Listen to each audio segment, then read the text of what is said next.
हाँ जी, तो एकदम करेक्ट जगह पर आए हो। आज हम क्या डिस्कस करेंगे? आज हम डिस्कस करेंगे आपका जियोग्राफी का चैप्टर नंबर 1, जिसका नाम क्या है? Resources and development. ये जो चैप्टर है ना, मैं आपको इतने इंटरेस्टिंग वे में कराऊंगा ना, आपको यूट्यूब पे कोई और वीडियो देखने की जरूरत ही नहीं पड़ेगी। ठीक है, ये जो चैप्टर है with tricks and with animated pictures के साथ डिस्कस करेंगे, ताकि आपको ये चैप्टर लंबे समय तक याद रह सके। ठीक है, तो विदाउट वेस्टिंग एनी टाइम हम वीडियो को शुरू करते हैं।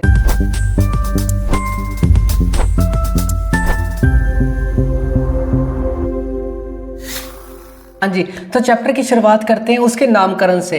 मतलब जो जिसका नाम है उसको हम एक्सप्लेन करेंगे चैप्टर में। जैसे मैंने बताया था ना, रिसोर्सेज एंड डेवलपमेंट। सबसे पहले हमें पता होना चाहिए कि रिसोर्सेज का मतलब क्या होता है और डेवलपमेंट का मतलब क्या होता है, फिर हम चैप्टर में देखते हैं क्या होता है। ठीक है, पहला वर्ड है रिसोर्सेज।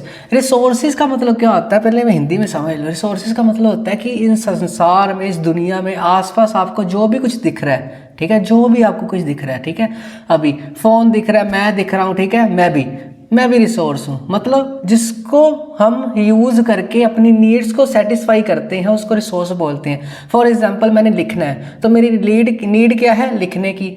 और ये नीड पूरी कौन कर रहा है? पेन। तो मेरे लिए ये रिसोर्स है। ठीक है, आई होप ये आपको हिंदी में डेफिनेशन अच्छी तरह समझ आ गई। अब बात करते हैं इंग्लिश में, जिसमें नंबर मिलने हैं आपको। समझो इस बात को। रिसोर्सेज क्या होते हैं? एवरीथिंग, हर अवेलेबल इन आवर एनवायरनमेंट, हमारे एनवायरनमेंट में आसपास जितनी भी चीज़ें होती हैं, which can be use to satisfy, जिसको यूज़ करता है ह्यूमन बीइंग, सेटिस्फाई होता है, उस नीड को पूरा करता है, वो सेटिस्फाई हो जाता है, उसको रिसोर्स बोलते हैं। ठीक है, इसकी एग्जांपल कुछ भी लिख सकते हो। मेरे मन में ये आई, मैंने ये लिख दी, आप कुछ भी लिख सकते हो। इसकी एग्जांपल क्या है? क्लाउड्स है, रेन, रिवर, ओशन। मतलब इंसान ना जिस चीज़ को यूज़ करके अपनी नीड्स को सेटिस्फाई करता है उसको रिसोर्स बोलते हैं। मैंने बोला था ना कि मैं भी रिसोर्स हूँ। कैसे? मैं ह्यूमन बीइंग हूँ और human being most important resource होता है। ठीक है, क्यों? क्योंकि ह्यूमन बीइंग के पास ना ब्रेन होती है, वो नए नए रिसोर्सेज बना सकता है। जैसे मैं बोलूँ कि चेयर, वो भी रिसोर्स है। हाँ, पता है मेरे को चेयर रिसोर्स है। आप चेयर को बोलोगे हाँ भी दूसरी चेयर बना, वो बना देगी? नहीं बना देगी ना। तो ह्यूमन बीइंग दिमाग का यूज़ करके रिसोर्सेज नए क्रिएट करता है, इसीलिए ह्यूमन बीइंग को क्या बोला जाता है? मोस्ट इंपॉर्टेंट रिसोर्स बोला जाता है। अभी चैप्टर में ना बड़े इंटरेस्टिंग वे से करेंगे। अभी मैं आपको सिर्फ मतलब बता रहा हूँ चीज़ों के। उसके बाद डेवलपमेंट। रिसोर्स के बाद आता है डेवलपमेंट। डेवलपमेंट का मतलब क्या होता है? State of growth. जब ग्रोथ होती है उसको डेवलपमेंट बोला जाता है। समझो इस बात को। जितना किसी के पास ज़्यादा रिसोर्स होएगा ना, उतनी उसकी डेवलपमेंट ज़्यादा है। जैसे पैसे, पैसे क्या है? वो भी रिसोर्स है। अब जिसके पास पैसे ज़्यादा होंगे उसकी ग्रोथ उतनी ज़्यादा होगी, जितने किसी के पास पैसे कम होंगे उसकी ग्रोथ उतनी कम मानी जाएगी। ठीक है, एक किसान है जिसके पास 2 हेक्टेयर ज़मीन है और एक किसान है जिसके पास 1 हेक्टेयर ज़मीन है, तो ग्रोथ किसकी ज़्यादा होगी? उसकी, जिसके पास 2 हेक्टेयर ज़मीन है। आई होप ये रिसोर्स और डेवलपमेंट का कॉन्सेप्ट आपको अच्छी तरह समझ आ गया। अब बढ़ते हैं चैप्टर में आगे। इसमें क्या है? रिसोर्स और डेवलपमेंट से रिलेटेड एक टर्म आपने याद रखनी है, बड़ी इंपॉर्टेंट है। ठीक है, क्या है? रिसोर्स की डेवलपमेंट। अगर आपको कॉन्सेप्ट आता है पेपर में कि रिसोर्स की जो डेवलपमेंट है, किसी भी रिसोर्स की डेवलपमेंट है, वो किन 2 चीज़ों के ऊपर डिपेंड है? किन 2 चीज़ों के ऊपर डिपेंड है? क्वेश्चन समझ आ गया ना? घुमा फिरा के लॉन्ग में भी आ सकता है और शॉर्ट में भी आ सकता है। आपने बस नोट्स की रिवीजन करनी है स्लाइड के बाद। ठीक है, तो रिसोर्स डेवलपमेंट डिपेंड अपॉन 2 चीज़ों के ऊपर। एक तो टेक्नोलॉजी। अब फॉर एग्जांपल हमारे पास बड़ी अच्छी टेक्नोलॉजी आ गई तो उससे हम रिसोर्स नए नए क्रिएट कर सकते हैं। अब किसी के देश के पास बड़ी अच्छी टेक्नोलॉजी है तो उसके रिसोर्स बढ़ेंगे या कम होंगे? बढ़ेंगे ना। तो जैसी जिसकी टेक्नोलॉजी है वैसे ही रिसोर्स बढ़ेगा। दूसरा, क्वालिटी ऑफ ह्यूमन। ठीक है, क्वालिटी का मतलब क्या होता है? बढ़िया दिमाग। अब एक ना सिनेरियो याद रखना है। एक देश है जहाँ पर कोई पढ़ा लिखा नहीं है, सारे वेले बैठे हैं, तो वहाँ पर रिसोर्स बना सकेगा कोई? सोच ही नहीं पाएगा। और एक देश है जहाँ पर ह्यूमन की क्वालिटी बड़ी अच्छी है तो वो रिसोर्स बढ़िया बढ़िया क्रिएट करेगा और डेवलपमेंट लेके आएगा अपने देश की। आई होप ये 3 चीज़ें आपको अच्छी तरह समझ आ गई। एक तो रिसोर्स, एक डेवलपमेंट, और एक रिसोर्स की जो डेवलपमेंट है उसको कौन कौन सी चीज़ें प्रभावित करती हैं। आई होप यहाँ तक आपको फुल फ्लैज चैप्टर का अच्छी तरह समझ आ गया, ये इंट्रोडक्शन है बेसिक, उसके बाद देखते हैं चैप्टर में है क्या। ठीक है, अब बेसिकली अगला कॉन्सेप्ट है क्लासिफिकेशन ऑफ रिसोर्स, मतलब जो हम रिसोर्स पढ़ेंगे ना इस चैप्टर में एक एक करके विद एग्जांपल विद ट्रिक्स, उसकी क्लासिफिकेशन क्या है, वो कितने पार्ट्स में डिवाइड है, वो सारा याद करेंगे। बचपन से सुनते आ रहे हैं, बस आपने ना बिना टेंशन के इसको सुनना है और इसके नीचे जो क्वेश्चन आंसर दिए जाएंगे ना उसको रिवाइज करना है, बस आपका काम खत्म। उसके बाद मेरा शुरू, आप जानो और मैं जानूँ। ठीक है, इसके बाद कोई भी पेपर में आपको बाहर नहीं आएगा। ठीक है, अभी ना मैं आपको सिर्फ बता रहा हूँ यहाँ पर कि कितनी कैटेगरी में डिवाइड है, एक्सप्लेन हम नेक्स्ट स्लाइड में करेंगे एक एक करके। ठीक है, अभी टेंशन नहीं लेनी।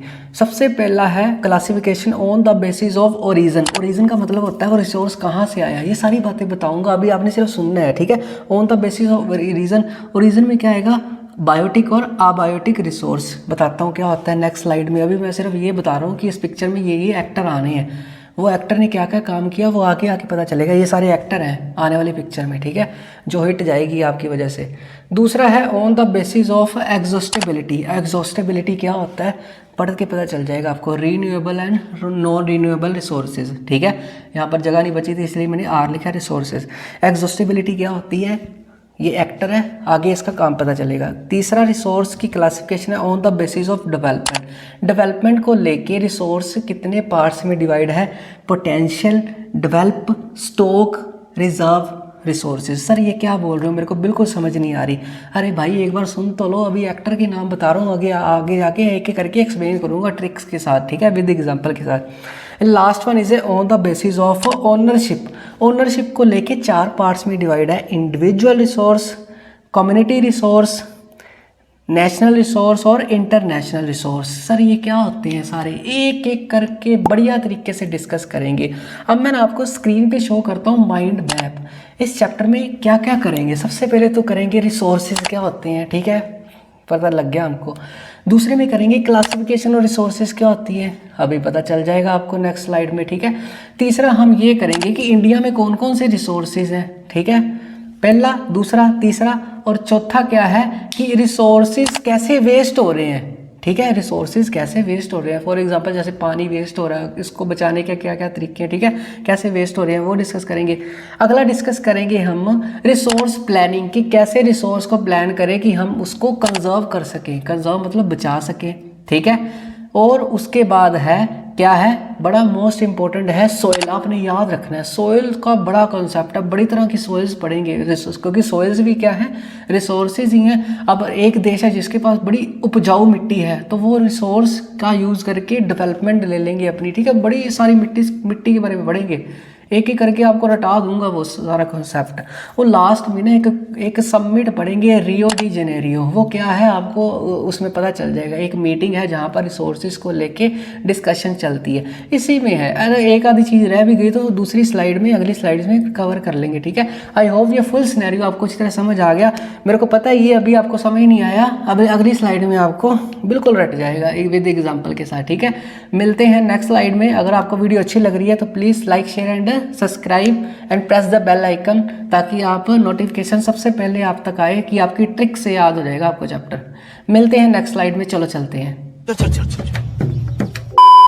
हाँ जी, सॉरी फॉर डिस्टर्बेंस। बेटा आपको एक इन्फॉर्मेशन देनी है, क्या ये आप बार बार स्क्रीनशॉट ले रहे हो नोट्स का, अगर आपको अच्छे लग रहे हैं ना तो आप स्क्रीनशॉट बिल्कुल मत लें। ठीक है, स्क्रीनशॉट से क्या होएगा, बीच में मैं आ रहा हूँ, इसका प्रिंट आउट बिल्कुल अच्छा नहीं आएगा। ठीक है, तो सर इसका सोल्यूशन क्या है, हम क्या करेंगे, तो इसका सोल्यूशन ये है कि मैंने जितने भी आपके ये स्लाइड्स करवाई है ना, ठीक है, जितने भी करवाऊँगा और करवा रहा हूँ, ठीक है, तो इसकी स्लाइड्स की ना मैंने PDF बनाई है। ठीक है, पहले आप इस PDF को देख लें, उसके बाद मैं आपको थोड़ा सा बताता हूँ साथ साथ। ठीक है, ये PDF जैसे दिख रही है ना आपको, इसमें पर्टिकुलर जितनी भी स्लाइड्स करवाई जाएंगी उसके नीचे ना क्या होएगा, एक तो कॉन्सेप्ट क्लियर है आपका। ठीक है, जैसे जैसे हम स्लाइड करेंगे, और नीचे ना very short question answer, short question answer और लॉन्ग क्वेश्चन आंसर मैंने मेंशन कर दिए, जितने भी एक स्लाइड से बनते हैं। क्या होता है, कई बार हम बुक देखते हैं, कोई भी बुक है ABCD, तो इसमें इकट्ठे क्वेश्चन दिए होते हैं, तो हम टेंशन में आ जाते हैं, हाँ भी इतना कैसे करेंगे। ठीक है, तो टेंशन नहीं लेनी। ठीक है, टेंशन क्यों नहीं लेनी, जितनी स्लाइड करते रहेंगे उसके नीचे क्वेश्चन आंसर रिवाइज करते रहना। और लास्ट में मैंने क्या किया है, लास्ट में मैंने एक्स्ट्रा क्वेश्चन भी डाल दिए कि इससे चैप्टर से रिलेटेड एक्स्ट्रा क्वेश्चन है। ठीक है, ये एक सैम्पल वीडियो है ठीक है, हर चैप्टर का आपको ऐसे ही मिलेगा। ठीक है, अब बात करते हैं कि इस पीडीएफ में क्या क्या, इस पीडीएफ की खासियत क्या है। इस पीडीएफ की सबसे पहली खासियत है जो आपको एनसीईआरटी कंसेप्ट है ना डीप, एक तो वो क्लियर हो जाएंगे, बुक आपको रीडर उठाने की ज़रूरत नहीं पड़ेगी आपकी जो बुक है। ठीक है, दूसरी इसमें ना सारे मैंने प्रीवियस ईयर एग्जाम जितने भी 10 साल में हुए ना इंपॉर्टेंट क्वेश्चन सभी डाल दिए इसमें। ठीक है, वो तो वेरी शॉर्ट में भी मिल जाएंगे, शॉर्ट में मिल जाएंगे, लॉन्ग में भी और एक्स्ट्रा में भी मिल जाएंगे। ठीक है, आपको ना इकट्ठे पढ़ने की जरूरत नहीं है। एक बार एक स्लाइड पढ़ ली, उसके नीचे क्वेश्चन आंसर रिवाइज कर लिए, एक बार एक स्लाइड पढ़ ली, उसके नीचे क्वेश्चन आंसर रिवाइज कर लिए, तो आपका बढ़िया कॉन्सेप्ट क्लियर हो जाएगा। एक मैंने क्या बोला है, एक तो एनसीईआरटी के डीप कॉन्सेप्ट और एक प्रीवियस ईयर एग्जाम के क्वेश्चन आंसर, और दूसरा very short question answer, short question answer, long question answer आपको बढ़िया अच्छी तरह ट्रिक से याद हो जाएंगे। ठीक है, ठीक है, 3 बातें होगी। इसके बाद क्या है, इसके बाद मैंने एक्स्ट्रा क्वेश्चन भी मेंशन कर दिए। इससे बाहर क्या आएगा बताओ, आप ही बताओ। एक तो हमने डीप इनसाइड पढ़ लिया, एक एक्स्ट्रा क्वेश्चन आंसर पढ़ लिए, एक प्रीवियस एग्जाम उठा लिए, और मेरे को नहीं लगता इसके बाहर कुछ आ सकता है। इसके बाहर तो यही आएगा कि मोदी जी के सर के कितने बाल हैं। ठीक है, आई होप ये वीडियो आपको इंफॉर्मेटिव लगी। ठीक है, तो लिंक नीचे डिस्क्रिप्शन में है, आप आसानी से उसको डाउनलोड कर सकते हैं। ठीक है, HD क्वालिटी के आपको पिक्चर एनिमेटेड पिक्चर के साथ मिलेंगे आपको सभी नोट्स। बाय, देखते हैं, अभी देखते हैं चैप्टर में आओ। ठीक है, ठीक है, हाँ जी। तो आई होप वो पिछली स्ट्रक्चर आपको अच्छी तरह समझ आ गई। अब ना एक एक करके जो रिसोर्सेज की क्लासिफिकेशन थी ना वो हम डिस्कस करेंगे। ठीक है, बढ़िया तरीके से समझाऊंगा आपको लाइफ टाइम कभी नहीं भूलेगा। ठीक है, तो वो ना आपने एक काम करना है। एक काम क्या करना है, जो भी मैं स्लाइड करवाता हूँ ना, जैसे मैंने बताया उसके ना notes very short question answer, short question, अब जितना अब हम कर लेंगे इसके नीचे ना वेरी शॉर्ट क्वेश्चन आंसर होंगे, शॉर्ट और लॉन्ग, और एक्स्ट्रा क्वेश्चन होंगे जिसमें सभी क्वेश्चन आएंगे। 10 साल में कितने एग्जाम हुए थे वो सारे मैंने मिक्स कर लिए, जैसे मैंने आपको बताया। आपकी ना रिवीजन बड़ी अच्छी तरीके से हो जाएगी। अगर आपने रिजल्ट नहीं लेना तो आप बढ़िया तरीके से पढ़ोगे तो रिजल्ट आएगा। ठीक है, अब ज़्यादा वेस्ट नहीं करते टाइम। तो फर्स्ट है on the basis of ownership, जो रिसोर्सेज की उल्टा पुल्टा भी हो सकता है, जैसे मर्जी एक्सप्लेन कर सकते हैं हम। ठीक है, रिसोर्सेज की जो सबसे पहली कैटेगरी है ना, जो क्लासिफिकेशन है, वो ओनरशिप। ओनर का मतलब होता है मालिक। अब जितने भी रिसोर्स हैं, ये पेन है, ठीक है, ये भी रिसोर्स है, इसका मालिक कौन हो, मैं हूँ। ठीक है, और जितने भी रिसोर्स है एक एक करके हम डिस्कस करेंगे, उसकी मालकियत मतलब उसका ओनर कौन होता है वो डिस्कस करेंगे। ठीक है, सबसे पहले आते हैं इंडिविजुअल रिसोर्स। इंडिविजुअल रिसोर्स का मतलब क्या होता है, ऐसे रिसोर्स जिसका मालिक या तो कोई, पहले मैं पढ़ देता हूँ इसकी डेफिनेशन। ओन्ड बाय, ओन्ड मतलब जिसका है प्राइवेटली या इंडिविजुअल, ऐसा रिसोर्स जो किसी प्राइवेट पर्सन के नाम है या किसी इंडिविजुअल मतलब सिंगल पर्सन के नाम है। जैसे कोई भी आप घर ले लो, ठीक है, अब घर है आपका, वो आपका रिसोर्स है। ठीक है, पेन ले सकते हो, पर रेलिवेंट एग्जांपल लिखेंगे हम, पेन पुन नहीं लिखेंगे। जैसे घर हो गया, ठीक है, गाड़ी हो गई, हमारी कार होगी, वो हो क्या है, इंडिविजुअल रिसोर्स में आती है। ठीक है, उसके बाद आता है नेशनल रिसोर्सेज। नेशन का मतलब क्या होता है, पूरा देश। नेशनल रिसोर्सेज वो होते हैं जो किसी भी देश के अंदर यूज़ होते हैं, पूरा देशवासियों के होते हैं, वो एक बंदे के नहीं होते। ठीक है, वो पूरे देशवासियों के होते हैं। ठीक है, नेशनल जो बिलोंग टू एनी नेशन, जो किसी नेशन से बिलोंग होते हैं, कोई भी यूज़ कर सकता है। एग्जाम्पल इसकी जैसे सड़कें, ठीक है, रेलवेज, ठीक है, इसकी एग्जांपल आ जाएंगी जो पूरी नेशन यूज़ करती है जिसको। ठीक है, आई होप ये दो आपको अच्छी तरह समझ आ गई। उसके बाद आता है नेशनल, के बाद आता है इंटरनेशनल। इंटरनेशनल रिसोर्सेज, इंटरनेशनल मतलब जो पूरी दुनिया जिसको यूज़ कर सकती है, कोई रोक टोक नहीं है।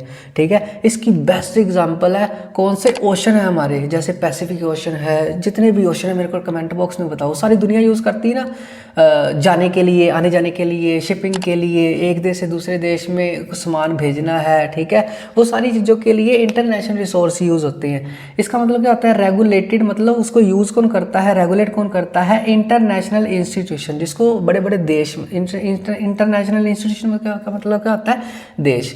सारे देश यूज़ कर सकते हैं। इंडिया भी पैसिफिक ओशन में जा सकता है, पाकिस्तान भी जा सकता है, सभी को क्या है मतलब वो पूरे देश के होते हैं वो रिसोर्सेज। ठीक है, उसके बाद लास्ट वन किसका, ओनरशिप। ओनर मतलब मालिक, ये देखो इंडिविजुअल भी मालिक है, कोई एक पर्सन। नेशनल मतलब पूरा देश मालिक है, इंटरनेशनल पूरे वर्ल्ड मालिक है। और उसके बाद कम्युनिटी रिसोर्सेज। कम्युनिटी रिसोर्सेज क्या होते हैं, जो किसी कम्युनिटी के होते हैं। जैसे कम्युनिटी मतलब ग्रुप लोगों का, जैसे हम किसी भी कॉलोनी में जाते हैं, उनका भाग होता है, वो कॉलोनी वाले यूज़ करते हैं। ठीक है, कम्युनिटी है उसकी, कोई भी community resources. Accessible to all member, जितने भी मेंबर है उस कम्युनिटी के, ऑफ एनी कम्युनिटी, किसी भी कम्युनिटी के जितने भी पाक मतलब पाक नहीं मेंबर हैं, वो इस रिसोर्सेज को यूज़ करते हैं। जैसे कॉलोनी के पार्क्स हो गए, ठीक है। तो ये सारी एग्जांपल उसकी एक एक करके आपने डिस्कस करनी है बड़े तरीके से, ठीक है। आपको इससे बाहर कोई कॉन्सेप्ट नहीं आएगा। कम्युनिटी मतलब कम्युनिटी का ओनरशिप होता है, ग्रुप लोगों का, ठीक है। इंटरनेशनल में पूरे दुनिया आ जाएगी, नेशनल में एक देश आएगा कोई भी, ठीक है। इंडिविजुअल में एक पर्सन, ठीक है। आई होप यहाँ तक आपको फुल सिनेरियो अच्छी तरह समझ आ गई। ये था first on the basis of ownership, ठीक है। उसके बाद आता है on the basis of origin. Origin का मतलब होता है कहाँ से आया है वो रिसोर्स, ठीक है। उसका ओरिजिन कहाँ है, कहाँ से जन्मा है वो, ठीक है।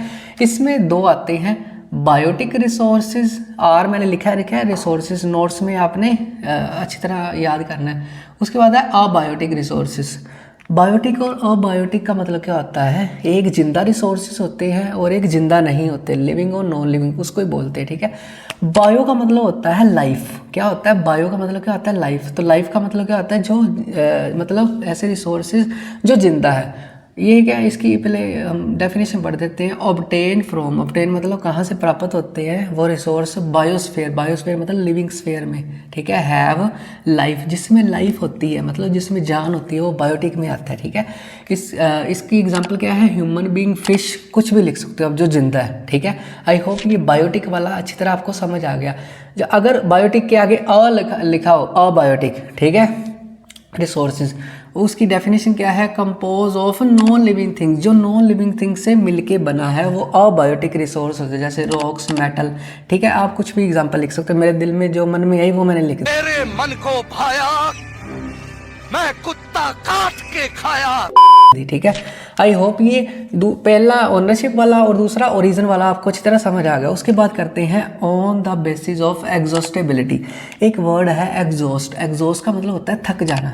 अगर मैं बोलूँ मैं पढ़ा के थक गया तो I am exhausting from teaching, मतलब थक गया मैं आज, कल करेंगे, ठीक है। तो एग्जॉस्टेबिलिटी का मतलब क्या होता है, जो रिसोर्स जल्दी थक जाते हैं, फॉर एग्जाम्पल, ठीक है। थक जाते हैं मतलब एक बार पेट्रोल पर, इसमें पहले पढ़ देता हूँ फिर बताता हूँ। इसमें आएगा रीन्यूएबल रिसोर्सेज और नॉन रीन्यूएबल रिसोर्सेज। अब जो रीन्यूएबल होते हैं ना, जैसे वो कभी थकते ही नहीं है, एग्जॉस्ट ही नहीं होते हैं, ठीक है। जैसे धूप है, वो दिन में, ऐसे मत बोलना कि सर रात को तो सो जाती है, ठीक है। दिन में वो उसको जितना मर्जी यूज़ कर लो, वो नॉन रीन्यूएबल रिसोर्सेज है, ठीक है। वो कभी भी नहीं खत्म होते। इसका डेफिनेशन क्या है, कैन बी रीन्यूड, इसको रीन्यू किया जा सकता है ए शॉर्टर टाइम, मतलब शॉर्ट टाइम में रीन्यू किया जा सकता है। सोलर एनर्जी को जितना मर्जी यूज़ कर लो, विंड एनर्जी को जितना मर्जी यूज़ कर दो, हाइड्रो एनर्जी को जितना मर्जी यूज़ कर दो, वो तो रात को भी कर लो चाहे, ठीक है। हाइड्रो मतलब पानी से चलने वाली, जैसे बिजली बनाते हैं वो हाइड्रो इलेक्ट्रॉनिक, ठीक है। तो रीन्यू मतलब एग्जॉस्टिबिलिटी का पता चल गया ना, जो जल्दी थकते नहीं है, ठीक है। और नॉन रिन्यूएबल बेचारे थक जाते हैं एक बार में। जैसे पेट्रोल में डलवाने गया अपने बाइक में, तो मैंने देखा शाम को तो थक गया बेचारा, दोबारा डलवाने की ज़रूरत पड़ेगी, ठीक है। नॉन रिन्यूएबल मतलब can not be renewed in A short time, जो इसको शॉर्ट टाइम में रीन्यू नहीं किया जा सकता भाई, ठीक है। इससे लाखों हज़ारों साल लग जाते हैं। जैसे कोल, पेट्रोलियम, ठीक है, और नेचुरल गैसेस होगी हमारी, एक बार यूज़ होगी भाई, दूसरी बार तो सिलेंडर लेना ही पड़ेगा हमको, ठीक है। वो थक जाते हैं बेचारे, ठीक है। ऐसे तो नहीं है कि धूप से चलने वाला सिलेंडर, सोलर सिलेंडर, वो कभी नहीं थकेगा बेचारा, वो चलता ही रहेगा, ठीक है। नॉन रिन्यूएबल और रिन्यूएबल, आई होप अच्छी तरह समझ आ गया आपको। सॉरी, यहाँ पर रिन्यूएबल है और यहाँ पर नॉन रिन्यूएबल। एग्जाम्पल के साथ बढ़िया तरीके से करना है। और इस स्लाइड से जितने क्वेश्चन बनेंगे ना नीचे डाल दूंगा, ठीक है। उसके नीचे एक्स्ट्रा क्वेश्चन डाल देंगे, इससे बाहर आपको कोई नहीं देखने को मिलेगा। फर्स्ट, सेकंड, थर्ड, फोर्थ कौन सा था, on the basis of development. यहाँ पर जगह नहीं बची थी, तो नेक्स्ट स्लाइड में मिलते हैं हम, ठीक है। चलो चलते हैं, चलो भाई। हाँ जी। तो इस स्लाइड में हम डिस्कस करेंगे, एक तो हम लास्ट जो रहता था डेवलपमेंट के बेसिस पे कौन सी क्लासिफिकेशन रिसोर्सेज की, और भी बड़ी बातें करेंगे, ठीक है। जितना भी लिखा है ना आपके दिमाग में लिख दूंगा मैं विद ट्रिक से, ठीक है। ठीक है। तो हम शुरू करते हैं विदाउट वेस्टिंग एनी टाइम। पिछला किया था, आई होप आपको अच्छी तरह समझ आ गया, ठीक है। नोट से प्रैक्टिस करनी है अपने बढ़िया तरीके से। अगला है last, on the basis of development. Development को लेके जो रिसोर्सेज हैं वो कितने पार्ट्स में डिवाइड है। जैसे मैंने 4 लिखाया था ना, डिस्कस हम 2 के बारे में करेंगे, बस बताता हूँ क्यों, पहले ये सुन लो, ठीक है। On the basis of development को लेके 2 हम बेसिक याद रखेंगे। एक होता है पोटेंशियल रिसोर्स, इंपॉर्टेंट है, दूसरा है डेवलप्ड रिसोर्स, ठीक है। इसको याद रखने का तरीका, डेवलपमेंट का अगर आगे ना डेवलप तो होगा ही होगा उसमें, ठीक है। डेवलप्ड रिसोर्स और एक याद रखना है पोटेंशियल, क्या रखना है, पोटेंशियल पोटेंशियल पोटेंशियल पोटेंशियल 2-3 बार प्रैक्टिस करोगे ना तो आपको अच्छी तरह समझ आ जाएगा। पोटेंशियल रिसोर्स पहले हिंदी में बता देता हूँ होते क्या है। पोटेंशियल रिसोर्स वो होते हैं ऐसे रिसोर्स जो जिनकी संख्या या मात्रा है बड़ी ज़्यादा है, ठीक है, उसको यूज़ नहीं किया अभी तक, ठीक है। समझ आ गई, आई होप आपको समझ आ गई। मतलब जैसे दिमाग नहीं होता कोई बच्चों का, यूज़ नहीं करते पर उसमें पोटेंशियल होता है, मतलब वो रिसोर्स का यूज़ करेंगे तो तरक्की हो जाएगी, ठीक है। तो इसकी डेफिनेशन पहले पढ़ देता हूँ, फिर मैं आपको समझा देता हूँ दोबारा से। रिसोर्स फाउंड होते हैं in a region which have not been utilized. Utilize का मतलब होता है यूज, कैसे याद रखेंगे, यूटिलाइज, यूज से यूज्ड। ऐसे रिसोर्स जो यूज़ नहीं किए गए अगर यूज़ करेंगे तो बड़ी डेवलपमेंट हो जाएगी। फॉर एग्जांपल राजस्थान की अगर बात करें, ठीक है, राजस्थान में क्या होती है, बड़ी धूप होती है, इससे क्या होता है, सोलर एनर्जी से बिजली पैदा कर सकते हैं, ठीक है। तो हम अगर यूज़ करेंगे तो अगर राजस्थान में जाओ सभी घरों में सोलर सिस्टम लगाओ तो बिजली का बिल ही नहीं आएगा किसी का, ठीक है। डेवलपमेंट होएगी, ठीक है, जितने पैसे बचेंगे उतनी डेवलपमेंट होएगी। तो ऐसे रिसोर्स जो यूज़ नहीं किए अगर यूज़ कर लेंगे तो तरक्की हो जाएगी। तो वो कौन सी रिसोर्स की क्लासिफिकेशन में आते हैं, पोटेंशियल। कौन सी, पोटेंशियल का मतलब होता है कि इसमें है कुछ बात है पर इसका यूज़ करेंगे तभी कुछ बात बनेगी। आई होप ये वाला सिनेरियो आपको अच्छे से समझ आ गया। उसके बाद करते हैं रिसोर्स। ऐसे रिसोर्स पोटेंशियल का क्या था कि अभी यूज़ करेंगे तो, डेवलप्ड रिसोर्स मतलब अच्छी तरह जो डेवलप्ड है, ठीक है। आई होप ये आपको समझ आ गया। बताता हूँ इसकी definition. Resources that have, resources वो वाले हैव बीन मतलब जिनको सर्वे किया जा चुका है, ठीक है, एंड डिटर्मिंग फॉर यूटिलाइजेशन, उसको यूटिलाइजेशन करना सोच लिया है कि कैसे करना है। जैसे फॉर एग्जांपल डेवलप्ड रिसोर्स कौन से हैं, जैसे जो जिनकी हमें अच्छी तरह नॉलेज है, जैसे कार की एग्जांपल ले लेते हैं, कार डेवलप्ड रिसोर्स है, मतलब अभी सभी यूज़ कर रहे हैं उसको, ठीक है। अब यहाँ पर है ना डिटर्मिंग फॉर यूटिलाइजेशन, उसको अभी और बेहतर करने का सोच रहे हैं हम, ठीक है। दे डिपेंड ऑन टेक्नोलॉजी, जो डेवलप्ड रिसोर्स होते हैं वो टेक्नोलॉजी के ऊपर डिपेंड होते हैं। कैसे, क्या पता कोई नई टेक्नोलॉजी आ जाए, उड़ने वाली कार आ जाए, ठीक है। अगर उड़ने वाली कार आ गई, क्या पता कुछ और तरीके की कार आ जाए, मतलब ऐसे रिसोर्स जो डेवलप है, क्या पता फ्यूचर में वो टेक्नोलॉजी से रिलेटेड उनकी और डेवलपमेंट हो जाए, ठीक है, चेंज हो जाए, अपडेट हो जाए। आई होप ये पोटेंशियल डेवलप्ड रिसोर्स आपको अच्छी तरह पता चल गया। पता है मेरे को 2 भी रहते हैं, कौन से, स्टॉक और रिजर्व, मैंने बताया था। इतने ज़्यादा इंपॉर्टेंट नहीं है, ज़्यादा फोकस इस पर भी क्वेश्चन आते हैं पेपर में। बता देता हूँ, स्टॉक और रिजर्व एक जैसी हैं। जैसे क्या होता है, रिसोर्सेज की मात्रा कईयों की ज़्यादा होती है ना, वो रिजर्व करके रखा होता है फ्यूचर के लिए, ठीक है। फॉर एग्जांपल जैसे कोई चीज़ बहुत ज़्यादा मात्रा में है, राजस्थान में एग्जांपल में रेत बता रहा हूँ, ठीक है, ज़्यादा है तो उसको संभाल के रखो फ्यूचर के यूज़ के लिए, कुछ ऐसा ही। ये इररिलेवेंट एग्जांपल थी, बस आपको समझाना था। मेन आपने फोकस 2 के ऊपर करना है। आई होप यहाँ तक आपको फुल सिनेरियो अच्छी तरह समझ आ गया। अब बात करते हैं ह्यूमन बीइंग की। अगला कॉन्सेप्ट क्या है, ह्यूमन बीइंग। पढ़ देता हूँ पहले। उन्होंने पूछा है कि human also effect in resource development. क्या सही बात है?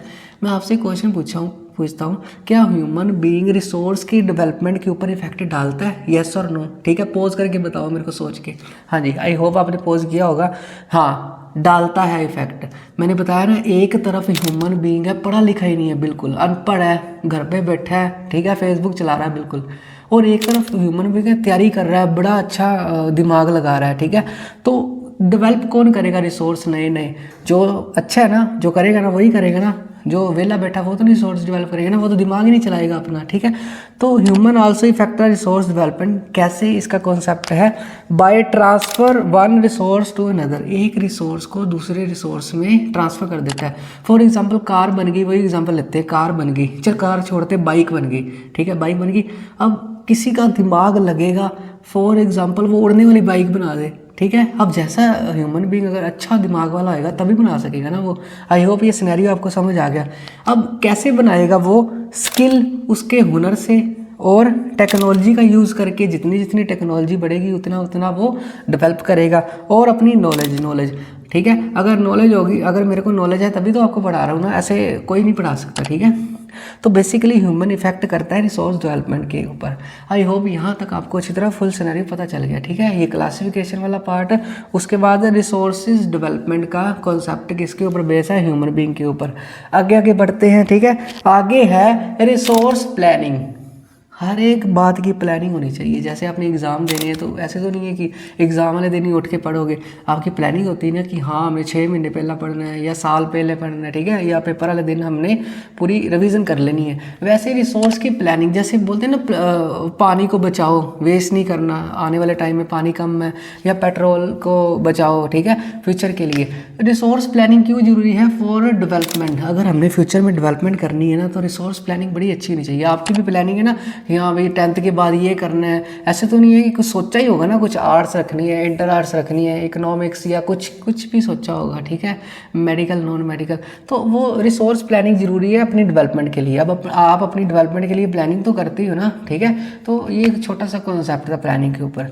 आगे आता है मोस्ट इम्पोर्टेंट, ठीक है, कौन सा, इंडिया के ऊपर। जैसे मैंने बताया ना पार्ट, माइंड मैप बनाया था आपको, ठीक है, माइंड मैप, माइंड मैप में आपको बताया था कि पहले क्लासिफिकेशन करेंगे, फिर उसके बाद इंडिया के ऊपर आएंगे। ये इंडिया वाला कॉन्सेप्ट है, ठीक है। तो इंडिया हैज़ एनोमस, मतलब इंडिया में इतने प्रकार के रिसोर्स पाए जाते हैं। अगर इंडिया इसको सही यूटिलाइज करेगा ना तो इंडिया बड़ी तरक्की कर लेगा, ठीक है। इसमें क्या है, इंडिया के पास एनोमर्स का मतलब क्या होता है, बड़ी कैटेगरी के, diversity in availability of resource. India में जगह जगह पर रिसोर्सेज पाए जाते हैं। एग्जाम्पल बतानी है बड़ी सारी, कौन सी जगह पर क्या रिसोर्सेज पाए जाते हैं, ठीक है। फॉर एग्जांपल अगर बात करते हैं हम नॉर्थ वेस्ट साउथ ईस्ट की, ठीक है। अब वेजिटेशन सबसे ज़्यादा कहाँ पर पाई जाती है, नॉर्थ ईस्ट एरिया में। कहाँ पर, नॉर्थ और ईस्ट। इसको याद रखने का तरीका, बस आपने ये वाला सिनेरियो याद रखना है, ठीक है। कैसे याद रखते हैं, मैं तो ऐसे याद रखता होता हूँ, नॉर्थ ऊपर, साउथ हमेशा जहाँ पर हम घड़ी पहनते हैं ना, डब्ल्यू से वॉच, डब्ल्यू से वेस्ट, ठीक है, तो वेस्ट, और इधर ईस्ट। याद क्या रखना है, यहाँ पर वेजिटेशन पाई जाती है। बस दिमाग में ये फिगर याद रखनी है, अपने आप आपको समझ आ जाएगा कि नॉर्थ ईस्ट है वहाँ पर, ठीक है। अब वेजिटेशन पाई जाती है, वेजिटेशन से जितना मर्जी डेवलप हो जाए, ठीक है, कैसे पेड़ पौधे उगाओ, अपनी जगह को उपजाऊ करो, ठीक है। तो बेसिकली वो कॉन्सेप्ट है यहाँ पर नॉर्थ ईस्ट में सबसे ज़्यादा वेजिटेशन पाई जाती है। अगला मध्य प्रदेश है हमारा, छत्तीसगढ़ है और झारखंड है। यहाँ पर मिनरल्स बड़े पाए जाते हैं। अगर मिनरल्स का सही यूज़ करेंगे तो हम तरक्की के आसमान छुएंगे, ठीक है। इसको याद रखने का तरीका क्या है, उसको झाड़ा, झारखंड को मैं झाड़ने से याद रखता हूँ, ठीक है, झाड़ा, और 36 तरह के मिनरल्स निकले मध्य से 36 तरह के मिनरल्स निकले जब उसने उसको झाड़ा। 2-3 बार मेरे ऊपर ये प्रैक्टिस करोगे ना तो नोट्स में भी आपको अच्छी तरह रट जाएगा, ठीक है। आई होप यहाँ तक आपको अच्छी तरह समझ आ गया। दूसरा यूपी, पंजाब और हरियाणा, वो बोलता है तू भी पी, ठीक है, पी वो शराब नहीं, पानी, तू भी पी। पंजाब और हरियाणा हराएंगे उसको किसके ऊपर, सोयल के ऊपर। सुल्तान जैसे सोयल के ऊपर वो करता नहीं था, कुश्ती खेलता था, ठीक है, ऐसे कुछ भी याद रखना आपने। यूपी, तू भी कोई प्रोटीन पी ले, पंजाब का था वो बोलता था उसको हराएंगे, और किसके ऊपर, सोयल के ऊपर। सोयल को कैसे याद रखोगे कि पंजाब में सबसे ज़्यादा रिच सोयल पाई जाती है। अगर यूज़ करेंगे तो डेवलपमेंट के सीढ़ियाँ चढ़ेगा पंजाब, ठीक है। उसके बाद है अरुणाचल प्रदेश में क्या पाया जाता है सबसे ज़्यादा, अबंडेंट वाटर। अरुणाचल प्रदेश, अब पता है क्या, एक पानी है वो चल नहीं पाता, मतलब दौड़ता नहीं है। चलना का मतलब ये नहीं कि पैरों में वो लहरें नहीं आती उसको याद रखने का तरीका ये, अरुणाचल, चला नहीं वो, ठीक है, वाटर, ठीक है। आई होप ये कॉन्सेप्ट आपको अच्छी तरह समझ आ गया कि इंडिया में कौन कौन से डाइवर्सिटी है, किसकी डाइवर्सिटी मतलब होता है ज़्यादा मात्रा किसकी, रिसोर्सेज की। ये थोड़ी सी एग्जांपल याद रखनी है, 1 2 3 4 एग्जांपल आपने याद रखनी है ट्रिक से, ठीक है। इससे बार आपको कुछ नहीं आ सकता, ऐसे पढ़ोगे ना आप बढ़िया कॉन्सेप्ट याद हो जाएंगे आपको, ठीक है। स्लाइड का लास्ट पॉइंट है परसेंटेज याद रखनी है कि रिसोर्सेज, हर चीज़ रिसोर्सेज है ना, तो प्लेट्यूज कितने परसेंट है, जो मैं पिक्चर शो करता हूँ ना वो आपने देखनी है, तभी पता चल जाएगा प्लेट्यू क्या, पता चलेगा ना प्लेट्यू कौन सी जगह होती है। वो कितने परसेंट है, 27%। इसको याद रखिए, कैसे रखेंगे, प्लेट्यूज को मैं पता कैसे याद रखता हूँ, प्लेट से, जो हमारी खाने वाली प्लेट होती है। 27 तरह के पकवान थे, या इसको ऐसे ही रख दो, इस प्लेट में ना इतना टॉर्चिंग खाना ना उसको सता दिया हमको उसने, ठीक है। 27% प्लेट्यूज उसके बाद माउंटेन, माउंटेन कितने परसेंट है? 30% है। सिंपल है ना, जैसे हिमालय 3 पार्ट्स में डिवाइडेड है तो 30% माउंटेन है, जैसे 9th में पढ़ा था 30% माउंटेन, और 100 में से दोनों को ऐड करके माइनस कर दो, कितने रहेंगे? प्लेन्स मतलब मैदानी इलाके, कितने हैं? 43%। ठीक है, ये हम क्यों कर पढ़ रहे हैं कि जितने परसेंट ज़्यादा होंगे रिसोर्सेज उतने परसेंट डेवलपमेंट भी ज़्यादा आएगी। आई होप ये स्लाइड आपको अच्छी तरह समझ आ गई। ठीक है, अभी पढ़ा है चैप्टर, बड़े इंटरेस्टिंग वे में करेंगे। ठीक है, आपने नोट्स बढ़िया अच्छे तरीके से रिवाइज करने और मेरे ट्रिक्स के ऊपर काम करना है, आपको रट जाएगा पेपर में भी। मतलब ऐसे नहीं है कि रात को बैठ के आंखें खाली करनी पड़ेंगी, आपको बढ़िया तरीके से याद हो जाएगा। एक एक बार इसको रिवीजन करोगे, जितनी स्लाइड कर ली, नीचे क्वेश्चन आंसर भी कर लिए, आपका काम खत्म। ठीक है, बस आप रिजल्ट देखना फिर उसके बाद पेपर में। चलो मिलते हैं नेक्स्ट स्लाइड में, चलो चलते हैं। चल। हाँ जी, तो आगे ना सोइल का बड़ा इंपॉर्टेंट कॉन्सेप्ट है आपके इस चैप्टर में। ठीक है, सोइल से रिलेटेड क्या है कि जो भी मैं पढ़ाऊंगा ना आपको सोइल से रिलेटेड, उससे बाहर आपको कोई एग्जामिनेशन में क्वेश्चन देखने को बिल्कुल ही नहीं मिलेगा। ठीक है, तो जैसे जैसे हम आगे बढ़ते हैं ना चैप्टर में, आई होप पिछला वाला आपको अच्छी तरह समझ आ गया। अब देखते हैं कि सोइल के बारे में मैंने पढ़ाना बड़ा कुछ है, तो कितनी तरह की मिट्टी है, काफ़ी तरह का कुछ करेंगे हम। उससे पहले हम ये जान लेते हैं कि भाई सोइल होती क्या है, सोइल की फॉर्मेशन क्या है। ठीक है, किन किन चीज़ों को क्या क्या नाम दिया गया है सोइल में। ठीक है, तो बेसिकली स्टार्ट होता है सोइल में। सोइल की सबसे पहली डेफिनेशन है कि आपको आ सकता है एक्सप्लेन द सोइल। सोइल की डेफिनेशन क्या है? ठीक है, क्या होता है? द लूज सरफेस, जो सोइल होती है ना मिट्टी, उसका सरफेस क्या होता है? लूज होता है। मतलब ऐसे तो नहीं है कि आप मिट्टी पकड़ लो वो आपस में जुड़ी होगी। ठीक है, ब्रीक ब्रीक कंकर होते हैं ना। सरफेस मटेरियल होता है that covers most of the land, मतलब जो भूमि होती है ना वो हमारी किससे कवर होती है? मिट्टी से। ये छोटी सी डेफिनेशन थी सोइल की। ठीक है, आई होप यहाँ तक आपको अच्छी तरह समझ आ गया। तो अगला कॉन्सेप्ट है फॉर्मेशन ऑफ सोइल, मतलब ऐसे कौन कौन से फैक्टर हैं जो मिट्टी को बनाने में क्या करते हैं? प्रभाव डालते हैं, वो डिस्कस करना है। सबसे पहला है रिलीफ फीचर्स। रिलीफ फीचर्स में क्या आ जाएगा कि जगह के बारे में डिस्कस करेंगे। जैसे माउंटेन की बात ले लें, ठीक है, और कोई दूसरे राजस्थान की बात ले ले, मतलब वहाँ माउंटेन में अलग प्रकार की मिट्टी पाई जाती है और राजस्थान में अलग प्रकार की मिट्टी पाई जाती है। क्यों? क्योंकि ये रिलीफ फीचर में आते हैं ना। ये माउंटेन की मिट्टी क्यों अलग होती है? क्योंकि वहाँ के जो टेम्परेचर है, वहाँ का माहौल है, अलग है। ठीक है, आई होप ये रिलीफ फीचर वाला पॉइंट आपको अच्छी तरह समझ आ गया। उसके बाद आता है पेरेंट रॉक, बड़ा इंपॉर्टेंट है। पेरेंट रॉक बोल दो या बेड रॉक बोल दो, दोनों की सेम बात है। अब मैं आपको ना बढ़िया एग्जांपल से समझाऊंगा।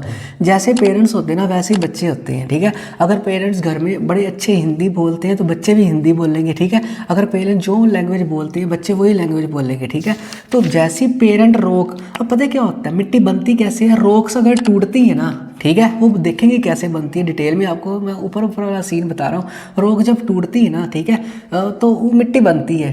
ठीक है, तो जैसा पेरेंट रॉक, अब फॉर एग्जांपल एक रॉक टूट के नीचे गिर गई, वो मिट्टी बन गई। ठीक है, अब मान लो वो वाली रॉक कौन सी कैटेगरी के मिनरल्स पाए जाते थे? फॉर एग्जांपल ए टाइप के मिनरल्स पाए जाते थे। उस मिट्टी में भी ए टाइप के मिनरल्स पाए जाएंगे। इसीलिए जो फॉर्मेशन ऑफ सोयल है ना, उसको पेरेंट रॉक बड़ा प्रभावित करती है। आई होप ये 2 पॉइंट आपको अच्छी तरह समझ आ गए। रिलीफ फीचर और पेरेंट रॉक। रिलीफ फीचर्स में जगह की बात गई है, जैसे माउंटेन्स की मिट्टी अलग होती है। ठीक है, पेरेंट्स रॉक में क्या होता है? या तो बेड रॉक बोल दो या पेरेंट्स रॉक। पेरेंट्स रॉक में क्या होता है? जैसा पेरेंट्स वैसी मिट्टी। ठीक है, जैसा रॉक वैसी मिट्टी। ठीक है, तीसरा है क्लाइमेट, मोस्ट इंपॉर्टेंट, सभी इंपॉर्टेंट है। मिट्टी की बनतर में क्लाइमेट का बड़ा महत्व है। जैसा क्लाइमेट होएगा ना वैसी मिट्टी।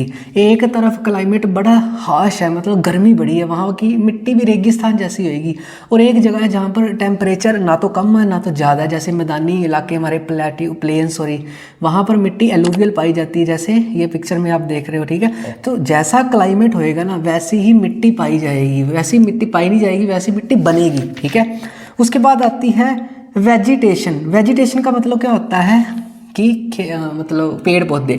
अब एक जगह है जहाँ पर वेजिटेशन बिल्कुल ही नहीं है, और वहाँ की मिट्टी क्यों आएगी? बिल्कुल अलग तरह की, जहाँ पर उपजाऊ नहीं होती है, अनफर्टाइल मिट्टी, जैसे रेगिस्तान दोबार से।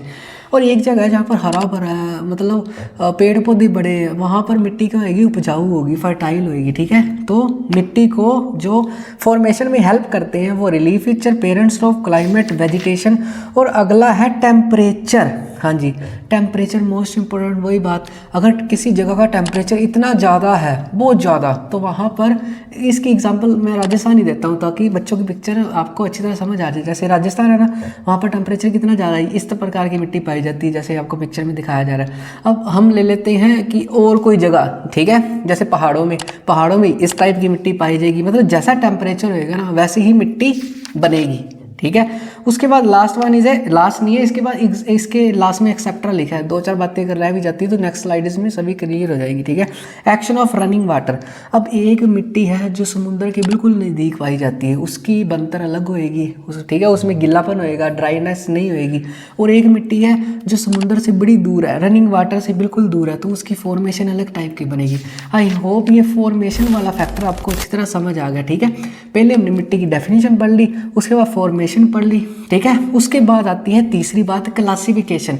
अगर हम मिट्टी, मान लो हम क्लास में गए, टीचर प्रिंसिपल ने क्या देखा कि इसके 10 में से 10 मार्क्स हैं, इसके 5 है, इसके 2 है, तो क्लासिफिकेशन होगी ना किसके ऊपर, नंबर्स के ऊपर। वैसे जो मिट्टी की क्लासिफिकेशन है ना वो 3 चीज़ों के ऊपर होती है बेसिकली ज़्यादा तो, ठीक है।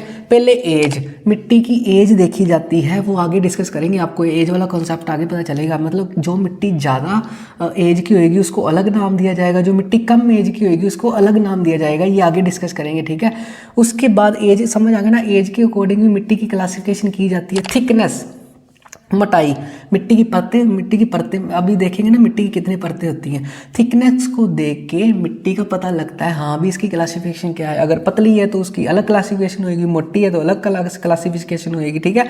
उसके बाद कलर समझ लो, जैसे ब्लैक मिट्टी, ब्लैक रंग, उसकी क्लासिफिकेशन अलग कर दी, सॉरी। उसके बाद रेड सॉइल, वो रेड है देखने में, उसको रेड सॉइल बोल दिया, ठीक है। जैसा जिसका कलर वैसी उसकी क्लासिफिकेशन। आई होप 1, 2, 3 आपको अच्छी तरह समझ आ गई। अब बात करते हैं मोस्ट इम्पोर्टेंट पॉइंट की, एलिमेंट्स ऑफ सॉइल। इसको डायग्राम से बड़ी अच्छी तरह समझाता हूँ। देखो ये है एलिमेंट्स ऑफ सॉइल। जो मिट्टी है ना वो 4 परतों से मिलके बनती है, ठीक है। पहली परत, दूसरी परत, तीसरी और चौथी, ये सीक्वेंस में याद रखना आपने। जो हाँ जी, तो पहली लेयर है टॉप सॉइल। टॉप सॉइल को क्या बोला जाता है, अपर लेयर। जो जहाँ पर आप खड़े हो ना, जिसको आप उठा के पकड़ सकते हो, उसको बोला जाता है टॉप सॉइल, ठीक है। पहला मतलब टॉप मेड और टॉप सॉइल, ठीक है। उसके बाद जैसे पॉइंट है ना, उसके सब पॉइंट होते हैं। दूसरा पॉइंट वैसे ही याद रख लो, सब सॉइल मतलब उसके नीचे वाला पार्ट, दूसरा पार्ट। इससे क्या होता है, यहाँ पर रॉक्स, यहाँ पर एक वर्ड लिखना रह गया, वेदरिंग। वेदर का मतलब होता है टूटा, टूटी हुई रॉक्स होती हैं, सैंड्स होती है, and silt clay. Silt clay मतलब ये आप पिक्चर देखो, ये सिल्ट क्ले आपको अच्छी तरह समझ आ जाएगा, ठीक है। पहला क्या है, टॉप सॉइल, जो ऊपर वाला पार्ट है सबसे, जिसको आप छू सकते हो, ठीक है। सब सॉइल थोड़े उसके नीचे आ गया पार्ट ये, ठीक है। रॉक्स, इसमें वेदर्ड रॉक्स होती हैं, ठीक है। उसके बाद है सबस्ट्रेटम, ठीक है। सबस्ट्रेटम बोलते जाओ, आपको अच्छी तरह याद आ जाएगा, ठीक है। सबस्ट्रेटम में क्या होता है, वेदर्ड मतलब टूटी हुई, बिखरी हुई। पेरेंट्स रॉक, पेरेंट रॉक वही, इसमें टूटी हुई पेरेंट्स रॉक होती है, बड़ी बड़ी, ठीक है, मतलब टूटी होती है। वेदर मतलब टूटी होती है। पहले पार्ट में आप लेयर को हाथ लगा सकते हो, पकड़ सकते हो, ऊपर चल सकते हो, वहाँ जो आप चल रहे हो। सब लेयर मतलब उसके नीचे वाला पार्ट। थर्ड में सबस्ट्रेटम मतलब जो रॉक्स, तीसरा लेयर है जहाँ पर बड़े बड़े पत्थर होते हैं पर वो टूटे होते हैं, ठीक है। इसमें क्या आएगा, वेदर मतलब टूटे हुए, पेरेंट रॉक एंड मटेरियल्स, बहुत सारे मटेरियल्स होते हैं, ठीक है। अब बेसिकली लास्ट है अनवेडर्ड। जो लास्ट वाला पार्ट है ना जो मिट्टी का, वो अनवेडर्ड मतलब बिल्कुल टूटा नहीं होता, बड़े बड़े पत्थर होते हैं, ठीक है। पेरेंट बेड रॉक, बेड अब सोते कहाँ पर है, सबसे नीचे बेड पे ना, तो ऐसे याद रख लो, बेड पेरेंट बेड रॉक में क्या होती है, अनवेडर्ड जो पार्ट होता है। ये पिक्चर में आपको दिख रहा है, जो वैसे बड़े बड़े। अब पता है कैसे मिट्टी पैसे बनती है, नीचे से बनती है, जैसे अनवेडर्ड बड़े बड़े पत्थर, उसके बाद वो सब सेटरम बनते हैं, फिर सब सोयल आती है, फिर सोयल टॉप लेयर आती है जो हम जहाँ पर खड़े हैं। आई होप ये फुल सिनेरियो आपको अच्छी तरह समझ आ गया। इसकी पूरी रिवीजन कर रही है अपने नोट्स में। इसके नीचे जितने भी क्वेश्चन बनते हैं ना मैं सारे डाल दूंगा, 10 साल के पिछले पुराने पेपर जो भी इंपॉर्टेंट है, ठीक है। इससे बाहर आपको कोई भी बुक लेने की जरूरत नहीं है, यहाँ से सारे टॉपिक आपके अच्छी तरह क्लियर होते हैं, ठीक है। चलो मिलते हैं नेक्स्ट स्लाइड में, देखते हैं क्या करते हैं। ठीक है, चलो चलते हैं। हाँ जी, तो आगे हम इस स्लाइड में क्या करेंगे पता नहीं, उसके लिए मैं बताता हूँ। ठीक है, तो बेसिकली जैसे मैंने बताया था ना सोइल के बारे में क्या स्ट्रक्चर थी, पिक्चर लगा के बढ़िया तरीके से आपको समझाया था। ठीक है, आई होप वो पिछला सिनेरियो आपको अच्छी तरह समझ आ गया। अब भाई अब इस स्लाइड में ये देखेंगे कि मिट्टी कैसे खराब होती है। ठीक है, अगली स्लाइड में क्या डिस्कस करेंगे कि मिट्टी को कैसे बचाया जाता है। अब बात करते हैं मिट्टी कैसे खराब होती है। ठीक है, खराब का कॉन्सेप्ट बड़ा इंपॉर्टेंट है। ठीक है, इससे हमें पता चलेगा कि मिट्टी को कैसे खराब होती है और कैसे बचाया जा सकता है अगली स्लाइड में। तो विदाउट वेस्टिंग एनी टाइम हम वीडियो को शुरू करते हैं। तो बेसिकली सबसे पहला कॉन्सेप्ट आता है सॉइल इरोजन। इरोजन का मतलब क्या होता है अभी आपको पता चल जाएगा। इसमें दो वर्ड है, एक इरोजन और एक है डिग्रेडेशन। अभी एक एक करके सारा बताता हूँ। ठीक है, दोनों का मतलब होता है मिट्टी खराब होना। सॉइल इरोजन का मतलब क्या होता है, removal of soil by wind and water. समझो इस बात को, जब मिट्टी है ना एक, उसकी ऊपर वाली परत अगर ख़राब हो जाती है ना तो मिट्टी अनफर्टाइल हो जाती है। अब कॉन्सेप्ट ये है ना, रिमूवल का मतलब होता है रिमूव होना। सॉइल, जो सॉइल की लेयर है ना अगर रिमूव होती है, किसकी, दो वजह है उसकी बन। ठीक है, एक है विंड हवा और दूसरा है वाटर। वाटर से भी देखेंगे मिट्टी कैसे ख़राब होती है। अगर ऊपर वाला लेयर ही उड़ के चली गई तो उसके सारे न्यूट्रिशन क्या कैसे होते हैं, फर्स्ट लेयर में होते हैं। ठीक है, मेरे को लेयर का फर्स्ट का नाम बताओ कमेंट बॉक्स में। ठीक है, removal of soil by wind and water is called soil erosion. I hope यहाँ तक आपको अच्छी तरह समझ आ गया। उसके बाद बात करते हैं जो सॉइल इरोजन होता है ना, उसके दो कारण होते हैं, टू टाइप्स के दो कारण।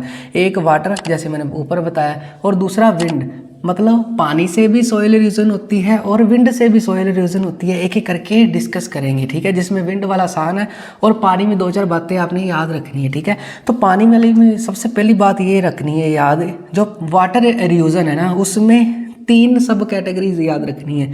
फर्स्ट शीट इरोजन, उसके बाद गुली इरोजन और last one is a lynching. एक एक करके बढ़िया तरीके से आपको समझाऊंगा। ठीक है, सबसे पहले बात करते हैं शीट इरोजन। शीट का मतलब क्या होता है, शीट का मतलब होता है ऊपर वाली लेयर। जब पानी की वजह से ऊपर वाली लेयर क्या अब वॉश अवे हो जाती है, उसको शीट इरोजन बोला जाता है। शीट इरोजन की डेफिनेशन क्या है, top layer of the soil remove. जब top layer of the soil remove हो जाती है उसको शीट इरोजन बोला जाता है। इसमें क्या होता है, पूरी की पूरी शीट ही इरोज हो जाती है, शीट ही खराब हो जाती है, जिससे मिट्टी अनफर्टाइल हो जाती है। ठीक है, उसके बाद आता है गुली इरोजन। ये ना पिक्चर आपको देखो, ये गुली इरोजन की पिक्चर। ठीक है, दिख गई ना आपको। इसमें क्या होता है, नाली टाइप बन जाती है। ठीक है, तो बेसिकली इसकी डेफिनेशन याद रखनी है आपने। डेफिनेशन क्या होती है, रनिंग वाटर। अब पता है क्या होता है, जब मतलब क्या होता है, जब मिट्टी में वेजिटेशन की कमी होती है और जिससे क्या होता है मिट्टी खराब होनी शुरू हो जाती है और पानी उसके बीच में से निकल जाता है, उसको क्या बोलता है, गुली इरोजन। इसको याद रखने का तरीका क्या है, गली सी बन जाती है। देखो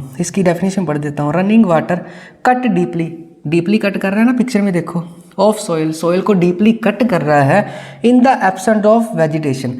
वेजिटेशन की एब्सेंस में जब पानी गली की तरह पता क्या करता है, मिट्टी को दो भागों में बांट देता है, उसको क्या बोला जाता है, गुली इरोजन। ये ट्रिक्स आपने उसके ऊपर काम करना है। ठीक है, और नोट से आपने क्वेश्चन आंसर रीड आउट करनी है, इससे बाहर आपको कोई भी कॉन्सेप्ट देखने को नहीं मिलेगा। ठीक है, अब ये गुली इरोजन है ना बेसिकली कहाँ पर पाया जाता है, सबसे ज़्यादा मध्य प्रदेश में होता है, यूपी में होता है और बिहार में होता है। ठीक है, इसको याद रखने का तरीका क्या है, वो मध्य से मतलब मिडल से बड़ी पीता था, क्या शराब पीता था। ठीक है, पानी पीता था, जो मर्जी लगा लो, और वो लास्ट में हार गया। क्यों, क्योंकि वो गली में गिर गया। ठीक है, ऐसे कुछ भी याद करके हमने याद करना है बस कॉन्सेप्ट। ठीक है, इसके ऊपर प्रैक्टिस करोगे ना, रात को दो सेकंड बोलोगे बस जो मैंने बोला तो आपको अच्छी तरह रट जाएगा। ठीक है, उसके बाद आता है लिंचिंग। लिंचिंग का मतलब क्या होता है, समझो इस बात को। जब मिट्टी है ना, मिट्टी की लेयर के ऊपर पानी पड़ता रहेगा और मिट्टी की जो न्यूट्रिशन है ना वॉश अवे होते रहेंगे, मतलब नीचे जाते रहेंगे। ठीक है, जिस प्रोसेस को क्या बोला जाता है, lynching is also type of soil erosion. इसको डेफिनेशन पढ़ दो। न्यूट्रिशन जो होते हैं सॉइल के ऑफ सॉइल वाश्ड अवे मतलब नीचे चले जाते हैं। ठीक है, आप ग्लास में अगर मिट्टी लेते हैं, उसके ऊपर वाले में आप कलर कर दो। ठीक है, कलर करने के बाद ऊपर पानी डाली जो वो कलर क्या आ जाएगा, नीचे चला जाएगा। ठीक है, इससे लिंचिंग बोला जाता है। ठीक है, उस प्रोसेस को। इससे क्या होता है, इसका रीजन क्या है, हैवी रेन। जब हैवी रेन पड़ती रहती है तो वो लिंचिंग की प्रोसेस को फॉलो करती है। ठीक है, आई होप यहाँ तक आपको समझ आ गया। अब लिंचिंग का रिजल्ट आपने याद रखना है, रिजल्ट मोस्ट इंपॉर्टेंट। लिंचिंग से ना लेटराइट सॉइल डेवलप होती है। लेटराइट सॉइल मतलब जो ये पिक्चर देखो लेटराइट सोइल की पहले, ठीक है, ये लिंचिंग प्रोसेस से बनती है। आपको आ सकता है शॉर्ट क्वेश्चन कि लिंचिंग प्रोसेस से कौन सी सोइल डेवलप होती है, तो लेटराइट मतलब नीचे बनती है, ये नीचे जाती रहती है और पानी इसको नीचे इकट्ठा करता है। मिट्टी है तो कहीं तो जाएगी ना, मतलब ऊपर वाली लेयर खराब हो जाती है, नीचे एलुवियल सोइल बच जाती है। हाँ जी, तो आगे आता है विंड इरोजन। विंड इरोजन मैंने पहले बताया था, विंड का मतलब होता है बहुत ज़्यादा हवा जब आती है अंधेरी टाइप, ठीक है, तूफान टाइप, वो क्या करती है मिट्टी को उड़ा के ले जाती है ऊपर से, मतलब जो ऊपर वाली लेयर है ना उसकी फर्टिलिटी उड़ा के ले जाती है, जिससे मिट्टी खराब हो जाती है, ठीक है। इसकी डेफिनेशन क्या है, wind lift the valuable top soil, जो विंड है, जो वैल्यूएबल है सोइल ऊपर वाली, उसको उड़ा के ही ले जाती है, ठीक है, किडनैप करके ले जाती है, ऐसी समझ लो, तो जिससे मिट्टी खराब होती है। आई होप ये सोइल इरोजन वाला कॉन्सेप्ट आपको अच्छी तरह समझ आ गया। अब जैसे ही मिट्टी खराब होएगी वो किसकी फॉर्म में आएगी ये डिस्कस करते हैं। अब रिजल्ट ऑफ इरोजन, मतलब जो इरोजन मिट्टी खराब होगी ना, इसका रिजल्ट क्या आएगा, या तो लैंड वेस्ट लैंड में तब्दील हो जाएगी। वेस्ट लैंड का मतलब क्या होता है, पिक्चर देखो, अनयूज एरिया लाइक डेजर्ट, मतलब डेजर्ट बन जाएगा। जब मिट्टी खराब होगी तो डेजर्ट बन जाएगा। दूसरी बैड लैंड भी बन सकती है। बैड लैंड क्या होता है, अनसुटेबल फॉर कल्टीवेशन, मतलब जहाँ पर खेती बाड़ी हो ही नहीं सकती उसको बोला जाता है बैड लैंड। ये नाम से सभी को पता चल रहा है, इसकी कोई याद रखने की कोई ट्रिक नहीं है, ठीक है।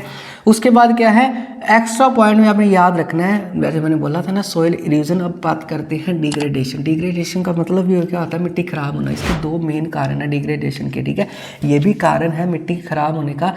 ओवर ग्रेजिंग है सबसे पहले, और डिफॉरेस्टेशन, बस समझे इस बात को। ओवर ग्रेजिंग का मतलब क्या होता है, मान लो एक ना घास फूस उगी है एक जगह पर, उसके ऊपर ना बड़ी सारी भेड़ बकरियां, मतलब जो चारा चरती हैं, वो सारी उस जगह को ना वो कर दे, पूरा खा जाए उनका वेजिटेशन, तो वहाँ पर तो वेजिटेशन रहेगी नहीं, ठीक है। तो ओवर डिग्रेडेशन मतलब सॉरी लैंड डिग्रेडेशन किसकी वजह से होती है, ओवर ग्रेजिंग की वजह से। मतलब जो चरते हैं ना जानवर, तो बेसिकली वो क्या करते हैं, वेजिटेशन को ख़त्म कर देते हैं। अब आपके मन में ये ख्याल आया होगा वेजिटेशन और लैंड का क्या संबंध है, समझाता हूँ। जो वेजिटेशन होती है ना, चाहे वो घास है चाहे वो ट्री है, वो क्या करता है, मिट्टी की जो, अब पिक्चर में देखो, मिट्टी की जो नीचे वाली परत होती है ना, उसको पकड़ के रखता है, ठीक है। आपके पेरेंट्स भी आपको पकड़ के रखते हैं ना, हाँ भी इतने टाइम में सोना है, इतने टाइम में पढ़ना है, आपके ऊपर निगाह रखते हैं ना। जो वेजिटेशन है ना, वो निगाह रखता है, मिट्टी को पकड़ के रखता है। वेजिटेशन नहीं रहेगी तो वो जड़ें नहीं होंगी, रूट्स नहीं होंगी, तो मिट्टी को पकड़ के नहीं रखेगा। अगर पकड़ के नहीं रखेगा तो मिट्टी आवारा हो जाएगी, ठीक है। आवारा नहीं याद रख रहा, मतलब समझने की बात है, तो मिट्टी लूज हो जाएगी, तो वो अनफर्टाइल ही होएगी, ठीक है। इसीलिए ओवर ग्रेजिंग मतलब जब वेजिटेशन सारी खा जाते हैं जानवर, तो ये भी लैंड डिग्रेडेशन, लैंड खराब होने का मतलब कारण होता है। डिफॉरेस्टेशन में वही बात, पेड़ काटोगे, पेड़ काटेंगे, जड़ें खराब होएंगी, वही सेम कॉन्सेप्ट। अगर मिट्टी जड़ें खराब होएंगी तो वो पकड़ के नहीं रखेगा, तो मिट्टी क्या हो जाएगी, डिग्रेडेट हो जाएगी, ठीक है। लैंड डिग्रेडेशन में 2 पॉइंट रह गए थे, ये वीडियो ऐड करके डालिए, ठीक है, ये मैं नोट्स में डाल दूंगा। लैंड जो खराब होती है ना, 2 वजह, तो ओवर ग्रेजिंग एंड डिफॉरेस्टेशन, आपको अच्छी तरह समझ आ गया। उसके बाद करते हैं ओवर इरीगेशन। ओवर इरीगेशन का मतलब क्या होता है, जब हम लैंड के ऊपर, मान लो कोई ज़मीन है, उसके ऊपर पानी ही देते रहे, ठीक है। जैसे किसान करते हैं ना कई, जैसे ये प्रॉब्लम सबसे ज़्यादा देखने को मिलती है पंजाब एंड हरियाणा, मतलब जिससे क्या होता है, खेतों में पानी दे ही जाते हैं, जिससे क्या होता है, लिंचिंग हो जाती है, ठीक है। इससे भी लैंड खराब हो जाती है। आई होप ये ओवर इरीगेशन पता चल गया आपको। उसके बाद ओवर इरीगेशन से पता है क्या होता है, अब पानी ना उसमें थोड़ा सा खारापन तो होएगा, ठीक है। खारापन जैसे ही पानी में आएगा तो लैंड में शोरा आ जाएगा। पिक्चर देखोगे तो आपको समझ आ जाएगा, ठीक है। अगर ओवर इरीगेशन से आपको क्वेश्चन आता है क्या चीज़ बढ़ती है लैंड में, इंक्रीज सैलिनिटी एंड एल्कैनिटी, मतलब खारा बढ़ता है और शोरा बढ़ता है लैंड में। अगर खारा पानी होएगा तो खारी लैंड होएगी, नमकीन होएगी, तो उसमें वैसे ग्रो नहीं कुछ हो सकता, ठीक है। सैलिनिटी एंड एल्कैनिटी, ठीक है। आई होप यहाँ तक आपको अच्छी तरह समझ आ गई। लास्ट है माइनिंग एक्टिविटीज से भी लैंड डिग्रेडेट होती है, मतलब खराब होती है। जैसे ये सबसे ज़्यादा प्रॉब्लम देखने को मिलती है झारखंड एंड मध्य प्रदेश। ऊपर वाले को याद रखने का तरीका क्या है, पंजाब के साथ हमेशा हरियाणा आता ही आता है, ठीक है। ये ओवर इरीगेशन में, ऐसे याद रखो, पंजाब के लोग ज़्यादा इरीगेशन करते हैं, उसके साथ हार जाते हैं फिर वो, ठीक है, ऐसे याद कर लो। और माइनिंग में झारखंड और मध्य प्रदेश। माइनिंग का मतलब होता है जैसे आप पिक्चर देख रहे हो ना, लैंड को खोद दी जाना, जिससे फर्टिलिटी वैसे ही कम हो जाती है। ये सारी चीज़ें आ जाएंगी इसमें। गुली इरोजन अपने आप ही कर लेते हैं, शीट इरोजन भी अपने आप कर लेते हैं, ठीक है। तो बेसिकली ये सबसे ज़्यादा होती है मध्य प्रदेश और झारखंड में, ठीक है। इसको ऐसे याद रख लो, उसने उसको मध्य से पूरा झाड़ दिया और वो अनफर्टाइल होगी, मतलब ख़राब होगी, लैंड डिग्रेडेट होगी, ठीक है। अब बढ़ते हैं आगे। आई होप सॉइल एरोजन क्या होती है और सॉइल एरोजन के रिजल्ट क्या निकलते हैं, लैंड क्या क्या बनती है, आपको अच्छी तरह समझ आ गया। ठीक है, आगे बढ़ने से पहले please like share subscribe and press the bell icon. ठीक है, आपको अच्छी तरह नोटिफिकेशन मिल जाए। अब बात करते हैं causes of soil halogen. Soil halogen, मिट्टी सॉइल एरोजन पढ़ लिया ना। अब देखते हैं मिट्टी कैसे कैसे खराब होती है, किन किन जगह में, उसका कारण क्या है। ठीक है, समझ आ गई ना। दोबारा भर देता हूँ, सॉइल एरोजन के कारण क्या है, मतलब एक जगह का नाम होएगा, उसके नीचे कारण लिखा होगा, हाँ भाई इस कारण से मिट्टी रियूज होती है। सबसे पहले एराइड रीजन ऑफ इंडिया, जहाँ पर एराइड मतलब क्या होता है, जहाँ पर रेगिस्तान वगैरह का सीन होता है, उसमें उसका मतलब उसका क्या कैसे मिट्टी ख़राब होती है वहाँ पर, क्यों? क्योंकि ड्राई क्लाइमेट होता है एक तो, मतलब राइट रीजन में ड्राई क्लाइमेट होएगा तो मिट्टी ख़राब होएगी। लो रेनफॉल, रेनफॉल भी नहीं होएगा तो मिट्टी ख़राब होएगी, ना तो वेजिटेशन होएगी ना रेनफॉल होएगी। ठीक है, लेस वेजिटेशन आ गई ना, वही बात, वेजिटेशन ही नहीं होगी, मिट्टी पकड़ेगी नहीं। ठीक है, अगर बहुत सारे पेड़ होंगे तभी तो मिट्टी फर्टाइल होएगी ना। तो ये राइट रीजन ऑफ इंडिया में क्या है, मिट्टी ख़राब होने के क्या रीज़न है, ये डिस्कस हो गया। ठीक है, उसके बाद इन शिवालिक एरिया है, याद रखना है, शिवालिक शिवालिक शिवालिक 2-3 वर्ड बोलोगे ना अच्छी तरह याद आ जाएगा। और आउटर हिमालय, अगर कॉन्सेप्ट आता है मिट्टी का रियूज शिवालिक और आउटर हिमालय में कैसे होता है, क्वेश्चन कैसे आएगा, एराइड रीजन में मिट्टी का कैसे रियूजन होता है, उसका कारण क्या है, और शिवालिक और आउटर हिमालय। अब इसमें मेन कारण है लेस वेजिटेशन, मतलब वेजिटेशन ही नहीं है शिवालिक में और आउटर हिमालय में, क्योंकि बर्फ़ ही बड़ी ज़्यादा होती है, वेजिटेशन होती नहीं है। ठीक है, अब ऐसे तो नहीं है कि क्लाइमेट बड़ा इंपॉर्टेंट कॉन्सेप्ट होता है, जैसे बताया था, एक जगह जहाँ पर बड़ी ज़्यादा बर्फ़ है वहाँ पर भी वेजिटेशन नहीं होगी, एक जगह है जहाँ पर बड़ी ज़्यादा गर्मी है वहाँ पर भी वेजिटेशन नहीं होगी। ठीक है, वेजिटेशन कहाँ पर होती है, जहाँ पर ना तो गर्मी होती है ना तो सर्दी होती है। आई होप ये शिवालिक और आउटर हिमालय का अच्छी तरह आपको कॉन्सेप्ट समझ आ गया। उसके बाद north eastern part of India, north eastern part of India में क्यों मिट्टी ख़राब होती है, इसका कारण है हैवी रेनफॉल। हाँ जी, वहाँ पर रेनफॉल ही बड़ी होती है, लिंचिंग की आ जाएगी, टॉप लेयर उड़ जाएगी, शीट उड़ जाएगी, जिससे ख़राब होती है मिट्टी। और फ्लड्स, फ्लड्स तो आपको पता ही है, ये फ्लड्स के सारा कुछ होगा, शीट रीजन भी हो जाएगी, गुली रीजन भी हो जाएगी और लिंचिंग भी हो जाएगी। ये एक सारे कारण हैं, आपको एग्ज़ाम में किसी भी तरीके से आ सकते हैं, पर्टिकुलर अलग अलग भी आ सकते हैं और इकट्ठा भी आ सकता है। आई होप 1 2 3 कॉन्सेप्ट आपको अच्छी तरह समझ आ गई। आगे क्या करेंगे भाई, अब मिट्टी ख़राब कर ली ना, आगे हम देखते हैं मिट्टी को कैसे बचा सकते हैं। आई होप ये पूरा का पूरा कॉन्सेप्ट आपको अच्छी तरह समझ आ गया। तो आगे बढ़ने से पहले ना मैं आपको बता दूं, जो पिक्चर्स मैं यहाँ पर एनिमेटेड लगाता हूँ ना, सेम नोट्स में भी वैसे ही है। ठीक है, आपको बड़ी अच्छी तरह याद हो जाएगा कॉन्सेप्ट। ये पढ़ लिया, इसके नीचे जितने भी क्वेश्चन बनते हैं ना मैं सारे डाल दूंगा। ठीक है, आपको बढ़िया और कोई बुक लेने की जरूरत ही नहीं पड़ेगी। ठीक है, आई होप ये आपको सिनेरियो अच्छी तरह समझ आ गया। बढ़ते हैं आगे, चलो चलते हैं, चलो भाई। हाँ जी। तो अभी हम इस स्लाइड में करेंगे कंजर्वेशन ऑफ सॉइल, मतलब सॉइल को कैसे बचाया जा सकता है। पिछली स्लाइड में हमने ये क्या देखा था, ये सब क्या देखना पड़ रहा है कि सॉइल कैसे खराब होती है, उसके क्या क्या कारण है। अभी हम देखेंगे सॉइल कंजर्वेशन कैसे की जाती है। कंजर्वेशन मतलब बचाना। ठीक है, 2-3 बार अगर आपको वर्ड समझ नहीं आता ना तो उसकी प्रोनाउंसिएशन करो तो आपको बढ़िया समझ आ जाएगा। ठीक है, वो 2-3 मेथड है, बड़े आसानी से पिक्चर के साथ आपको समझ आ जाएंगे। ठीक है, सबसे पहले आता है कंजर्वेशन ऑफ सॉइल। ठीक है, पहला है शेल्टर बेल्ट्स। शेल्टर बेल्ट्स क्या होती है, ये पहले पिक्चर देखो। ठीक है, मैं आपको पहले बता देता हूँ। जैसे ना कई किसान क्या करते हैं, पेड़ों को काट के अपनी फसलें उगाते हैं। ठीक है, अब पता है क्या, पेड़ काटेंगे तो एनवायरनमेंट को नुकसान पहुँचेगा। तो बेसिकली शेल्टर बेल्ट उसका क्या है, एक तरीका है जिससे किसान का भी काम चलता रहता है और वेजिटेशन भी नहीं खराब होती। कैसे, सुन लो। प्लांट्स इन बिटवीन क्रॉप्स, हाँ जी, जब क्रॉप्स के इन बिटवीन क्या किया जाता है, प्लांट्स उगाए जाते हैं, पेड़ पौधे उगाए जाते हैं। पिक्चर में दिख रहा है ना, एक तरफ खेती बाड़ी भी कर रहे हैं किसान और एक तरफ पेड़ पौधे भी उग रहे हैं, मतलब किसी का नुकसान नहीं हो रहा। उसको क्या बोलते हैं, शेल्टर बेल्ट्स। ठीक है, इसको याद रखने का क्या तरीका है, किसान शेल्टर कर देते हैं, मतलब धूप में खाना खाते हैं, किसके ऊपर, किसके नीचे, पेड़ों में। ठीक है, अब इसका बेसिकली काम क्या होता है, आपको क्वेश्चन आ सकता है, शेल्टर बेल्ट के क्या रिजल्ट निकलते हैं, breakup the wind of force. अब पता है क्या, पेड़ अगर होगा ना तो जितनी मर्जी हवा चलती है तो हवा को क्या करेगा, उसकी स्पीड को कम करेगा। ठीक है, तो इससे मिट्टी बचाई जा सकती है। आई होप ये फर्स्ट कॉन्सेप्ट आपको अच्छी तरह समझ आ गया। उसके बाद आता है कंट्रोल प्लगिंग। ठीक है। पिक्चर देखो क्या होती है, जो पिक्चर देखोगे ना आपको अच्छी तरह समझ आ जाएगा, ठीक है। प्लगिंग एलोन कॉन्डर, कॉन्डर का मतलब क्या होता है, जैसे आपने याद रखना है पार्ट्स ही बांट दिए जाते हैं, मतलब खेती बाड़ी नहीं बोल सकते, पेड़ पौधे उगाए जाते हैं कॉन्डर के बिल्कुल साथ साथ अलोंग, मतलब ठीक है। क्या करता है, इसका रिजल्ट क्या होता है, डिसरेलेटेड द वाटर फ्लो, मतलब अगर ये पानी का बड़ा तेज बहाव है ना उसको रोक देता है। बस एक एक का काम याद रखना है, ठीक है। आई होप फर्स्ट सेकंड आपको अच्छी तरह समझ आ गया। उसके बाद आती है स्ट्रिप क्रॉपिंग। स्ट्रिप क्रॉपिंग, इसमें क्या होता है, लार्ज फील्ड को क्या कर दिया जाता है, are divided into strips. Picture देखो, मतलब पार्ट्स ही होते हैं। लार्ज जो फील्ड है, जो खेत है, उसको स्ट्रिप में बांट लिया जाता है एंड वहाँ पर क्या किया जाता है, डिफरेंट टाइप ऑफ क्रॉप्स को उगाया जाता है, मतलब अलग अलग टाइप की क्रॉप्स उगाया जाएगा। फॉर एग्जांपल पोटैटो की या किसी 2-3 क्रॉप्स उगाई जाती हैं, ताकि जितनी, एक याद रखना इसका मतलब दूसरा नाम क्या हो सकता है, मल्टी क्रॉपिंग। जैसे मल्टी क्रॉपिंग नहीं करते, बहुत सारी फसलें उगा देते हैं, इससे क्या होता है हर फसल का न्यूट्रिशन उस सॉइल में जाता है, तो सॉइल की फर्टिलिटी बढ़ती है। अगर सॉइल की फर्टिलिटी बढ़ेगी तो रिसोर्स डेवलप होएगा तो हमारी डेवलपमेंट होएगी। आई होप ये कंजर्वेशन वाला छोटा सा कॉन्सेप्ट आपको अच्छी तरह समझ आ गया। अब 2 लास्ट में करते हैं इस स्लाइड के लास्ट में, ठीक है। एक नेट सोन एरिया और एक ग्रोस सोन एरिया, बड़ा कंफ्यूजन होता है बच्चों को, ठीक है। अब पता है क्या है, जैसे जैसे नाम है ना वैसे वैसे पढ़ता जाऊंगा, आपको अच्छी तरह समझ आ जाएगा। नेट सोन एरिया भी क्या होता है, मतलब एक किसान ने एक साल में कितनी फसल उगाई है उसका कैलकुलेशन होता है। फॉर एग्जांपल अगर आपका टेस्ट हुआ है पूरे साल का, आप एवरेज निकाल लो, हाँ भाई मेरे इतने मार्क्स आए हैं, ठीक है, सभी में, ठीक है।